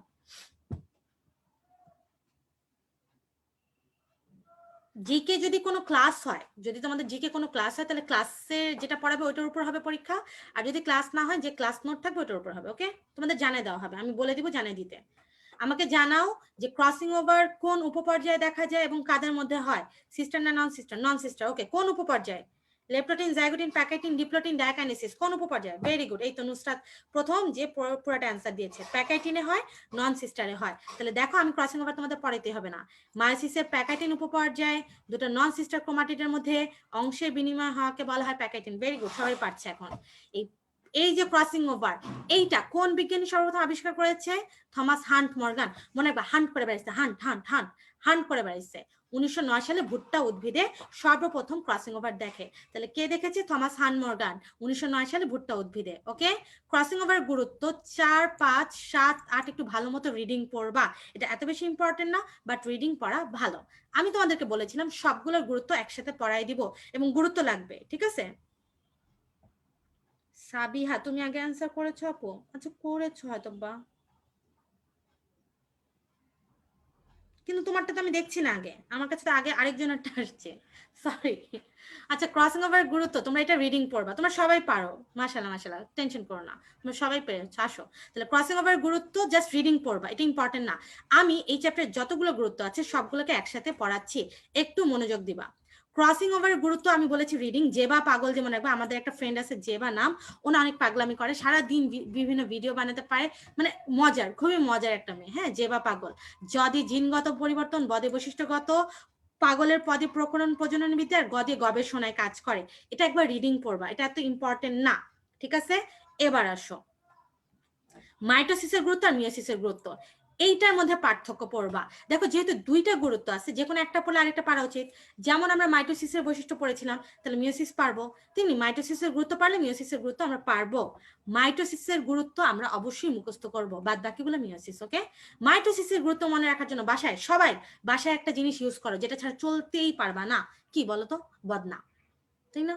এই বদনার জন্য, আচ্ছা আবারও বলি, আজকে সেল কেমিস্ট্রি ক্লাস হবে না, কালকে তোমাদের পরীক্ষাও কোষ বিভাজন থাকবে, রিভিউ এক্সামে শুধু কোষ বিভাজন থাকবে। গত ক্লাস কোষ চ্যাপ্টার যখন পুরোটা নিয়েছিলাম, তোমাদের এবং আমার দুজনেই অনেক কষ্ট হয়েছে, তাই আমরা এই দুইটা চ্যাপ্টার একসাথে না নিয়ে হাফ করে দিয়েছি। ওকে, আমরা আগাচ্ছি, আসো। হ্যাঁ, এটা কম্পিটেন্ট বুকে আছে। মাইটোসিসের গুরুত্ব মনে রাখবা, বদনা, বদনাতে একটা বিশেষ বিশেষ প্লাস্টিক পিভিসি, এটাও তোমরা পড়েছো তাই না, পলিভিনাইল ক্লোরাইড কেমিস্ট্রিতে পড়েছো। তাহলে বদনার জন্য পিভিসি, এইভাবে করে, আচ্ছা আরো জুম করব, এইভাবে করে মাইটোসিসের গুরুত্ব, দুঃখিত, রাবার কই, আচ্ছা আমি দুঃখিত, একটু দাঁড়াও। হ্যাঁ, এতটুকুই থাকবে, এর বেশি করতে পারতেছি না কেন জানি এখানে, এই যে এই মাইক্রোসফট এই যে এত ঝামেলা করে, এতটুকুই থাকো। তাহলে বদনার জন্য পিভিসি, বদনার জন্য পিভিসি। এবার দেখো কোন ওয়ার্ড দেখি, বদনার ব দিয়ে বংশবৃদ্ধি বা বৈশিষ্ট্য, এটা কম্পিটেন্ট বুকে আছে, আমি বানাইছি এই চ্যাপ্টার, তাহলে আমারটা থাকবে না বকুশ, আসো। হ্যাঁ, যে কোনো একটা পড়বা, মাইটোসিস পড়বা। বদনার জন্য পিভিসি, বদনার ব দিয়ে বংশবৃদ্ধি বৈশিষ্ট্য রক্ষা, দ দিয়ে দেহ গঠন দৈহিক বৃদ্ধি, ন দিয়ে নির্দিষ্ট আকার আয়তন রক্ষা, জ দিয়ে জননাঙ্গ সৃষ্টি জনন কোষের সংখ্যা বৃদ্ধি, প দিয়ে হাত কেটে গেল পুনরুৎপাদন ক্ষতস্থান পূরণ ক্ষয়পূরণ, একসাথে পড়বা। পি দিয়ে, ভি দিয়ে ভারসাম্য রক্ষা, কার, নিউক্লিয়াস ও সাইটোপ্লাজমের, আর সি দিয়ে ক্রোমোজোমের সমতা রক্ষা। What is the function of বদনা? ও মাই গড, সরি ভাইয়া, কোনো ফাংশন নাই, এখন তো সবাই এটা ইউজ করে, আই নো। ঠিক আছে, বেশিরভাগ মানুষের বাসায়, ইভেন অনেক অনেক ভালো ভালো কিছু হোটেলও দেখবে বদনা পাবা। এটা মনে রাখার জন্য, বদনার জন্য পিভিসি। আরেকজন আসছে, আল্লাহ, বদনার জন্য তাহলে বংশবৃদ্ধি বৈশিষ্ট্য দেহ গঠন দৈহিক বৃদ্ধি নির্দিষ্ট আকারায়তন রক্ষা জননাঙ্গ সৃষ্টি জনন কোষের সংখ্যা বৃদ্ধি পুনরুৎপাদন। তুমি যদি মাইটোসিসেরটা মুখস্থ করো, মিওসিসেরটা না পড়লেও হবে, গাজা মাপা অবৈধ। তুমি যদি পড়তে পারো ভালো, না পড়তে পারলেও চলবে, বাট এইটা পড়বা। জনন কোষ সৃষ্টি মেন্ডেল সূত্র, এই দুইটা যেন বাদ না যায়। জনন কোষ সৃষ্টি, ওই যে এন করতে হয়েছে, এটা মিওসিস, আর মেন্ডেলের সূত্রে ব্যাখ্যা মিওসিস ছাড়া দেয়া সম্ভব নয়। তাহলে জনন কোষ আর মেন্ডেলের সূত্র, এই দুটো ভালো মতো পড়বা, আর এখান থেকে পুরাটা পড়বা, যেবা পাগল এটা রিডিং দেবা, তাহলে সবগুলো গুরুত্ব পড়া শেষ। ঠিক আছে, আচ্ছা অনেকেই আছে এখনো বদনা ইউজ করে না, আমি তোমাদেরকে এমনি মনে রাখার জন্য বলছি। কেউ যদি না জেনে থাকো, আজকে গুগলে সার্চ দিবা বদনা, তাহলে দেখবা ছবি পেয়ে যাবা। ঠিক আছে, ওকে, থ্যাংক ইউ। তারপর আমরা আজকে লাস্ট চ্যাপ্টারে চলে গেলাম। আপু ক্রসিং ওভারের জন্য তো ভ্যারিয়েশন হয়, তাহলে টুইন বেবিজ, আচ্ছা এই কোয়েশ্চেনটা কই গেছে, আচ্ছা পাইছে, সেম হয় কিভাবে? টুইন বেবিজ সেম হয়, কিন্তু তাদের মধ্যে কিছু কিছু মানে আলাদা থাকে। তোমাকে কি টুইন বেবিজ এসে বলে যে ও আমার থেকে এটা আলাদা?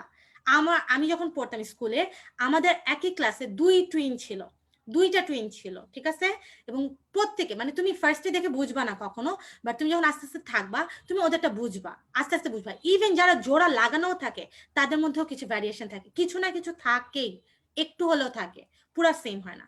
ওকে, মাইটোসিস মিওসিসের পার্থক্য, এটা তোমাদের আজকে লাস্ট পেজ, লাস্ট টপিক। এখান থেকে আমি যেটা পড়াবো ইন্টারফেস পর্যায়ে, অলরেডি বলছি যে মাইটোসিস আর মিওসিসের মধ্যে পার্থক্য হলো এটা দীর্ঘস্থায়ী, এটা ক্ষণস্থায়ী। আর এদিকে যদি দেখো ডিএনএ রেপ্লিকেশন, এটা ইন্টারফেস দশায় হয়েছিল মাইটোসিসে, বাট মিওসিসের রেপ্লিকেশনটা প্রোফেজ দশায় হয়, প্রোফেজ দশায় লেখা ছিল, একটু দেখে নিবা। ওকে, এর পরের পেজে এখান থেকে বাকিগুলো তোমরা পারবা। আচ্ছা, একজন আমাকে একবার জিজ্ঞেস করছিল পর্যায় মধ্যক দশা কি?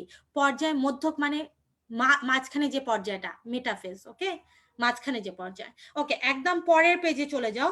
পরের পেজে মানে ব্যবহারিক পেজে দেখবে একটা বোল্ড লাইন আছে, পেঁয়াজের মূলে কয়টা ক্রোমোজোম থাকে, একটা বোল্ড লাইন, 16টা ক্রোমোজোম। পেঁয়াজের মূলে কয়টা ক্রোমোজোম? এরকম জমজ, বাট তোমরা কি সব সেম? আমাকে বলো তো, সানমুন সানমুন, তোমাদের সব সেম, একটু পার্থক্য নাই? ওকে বলো তাড়াতাড়ি, ওকে বলো কে কোয়েশ্চেন করছে, মৃদুল দাস, ওকে বুঝাই দাও। আসো, তাহলে এটা ব্যবহারিকের লাস্ট পেজ, যেটা ওখানে একটা বোল্ড ওয়ার্ড আছে 16টা, ঠিক আছে। ওকে, আমার ক্লাস মোটামুটি শেষ। এই অধ্যায় শেষেও কিছু দক্ষতা অর্জনের পার্ট থাকবে। এখন নতুন বই প্রত্যেকটা শেষে দেখবে দক্ষতা অর্জন একটা পার্ট অ্যাড করা। এই পার্টটুকু সবাই একবার রিডিং পড়বা ক্লাস শেষ করে, মানে নিজে একবার ভেতরে পড়বা, পড়ার পর ওইটা পড়বা, যদি কিছু বাদও যায় এটা এখান থেকে পেয়ে যাবা। ওকে, আমার পড়ানো শেষ, সবাই ভালো থাকো সুস্থ থাকো। আমাকে এখন কোয়েশ্চেনে জানাও কার কি কোয়েশ্চেন বাকি, কেউ কি এমন আছে যে বুঝো নাই? আমি আবারও ঘোষণা দিচ্ছি, শুধু আজকে যেই চ্যাপ্টার পড়া হয়েছে মানে সেল ডিভিশন, শুধু এটার ওপর কালকে পরীক্ষা হবে, এবং রিভিউ এক্সামেও শুধু কোষ বিভাজন থাকবে, কোষ রসায়ন থাকবে না। কোষ রসায়ন আমি পরের দিন অন্য একটা চ্যাপ্টারে পড়াবো, কারণ অলরেডি আমরা কোষ চ্যাপ্টার পুরোটা পড়েছি, অনেক কষ্ট হয়েছে তোমাদের আমাদের, আমি বুঝছি বলে ভাইয়াদেরকে একটু বলছি, ভাইয়ারা বুঝছে, আলাদা করে দিস। ওকে, এই যে সানমুন সানমুন বলছে, কোনো কিছু সেম না, একজন ভালো ছাত্র আরেকজন খারাপ। হ্যাঁ, কোয়েশ্চেন করো শান্তা।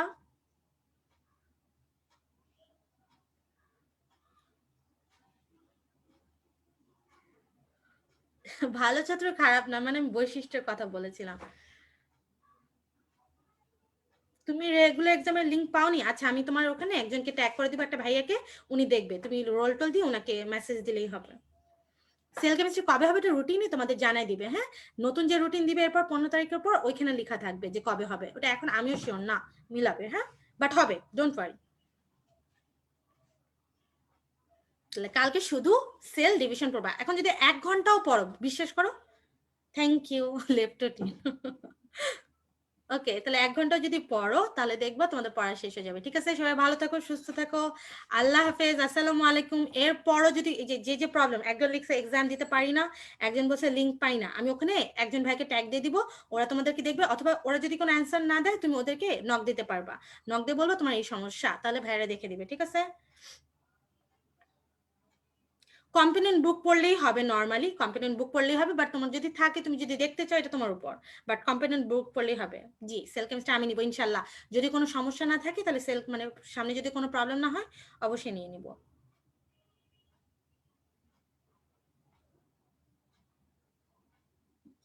হ্যাঁ, আমি তোমাকে তাবিয়াকে রেগুলার এক্সামের লিংক দিব, আর আবু নাইম শিওর এক্সাম দিতে পারে না, আমি ওখানে গিয়ে তোমাদেরকে একজনকে ট্যাগ করে দিব, তোমরা দুইজন কথা বলে নিও। ওকে, সবাই ভালো থাকো, সুস্থ থাকো, আসসালামু আলাইকুম, আমি শেষ করছি।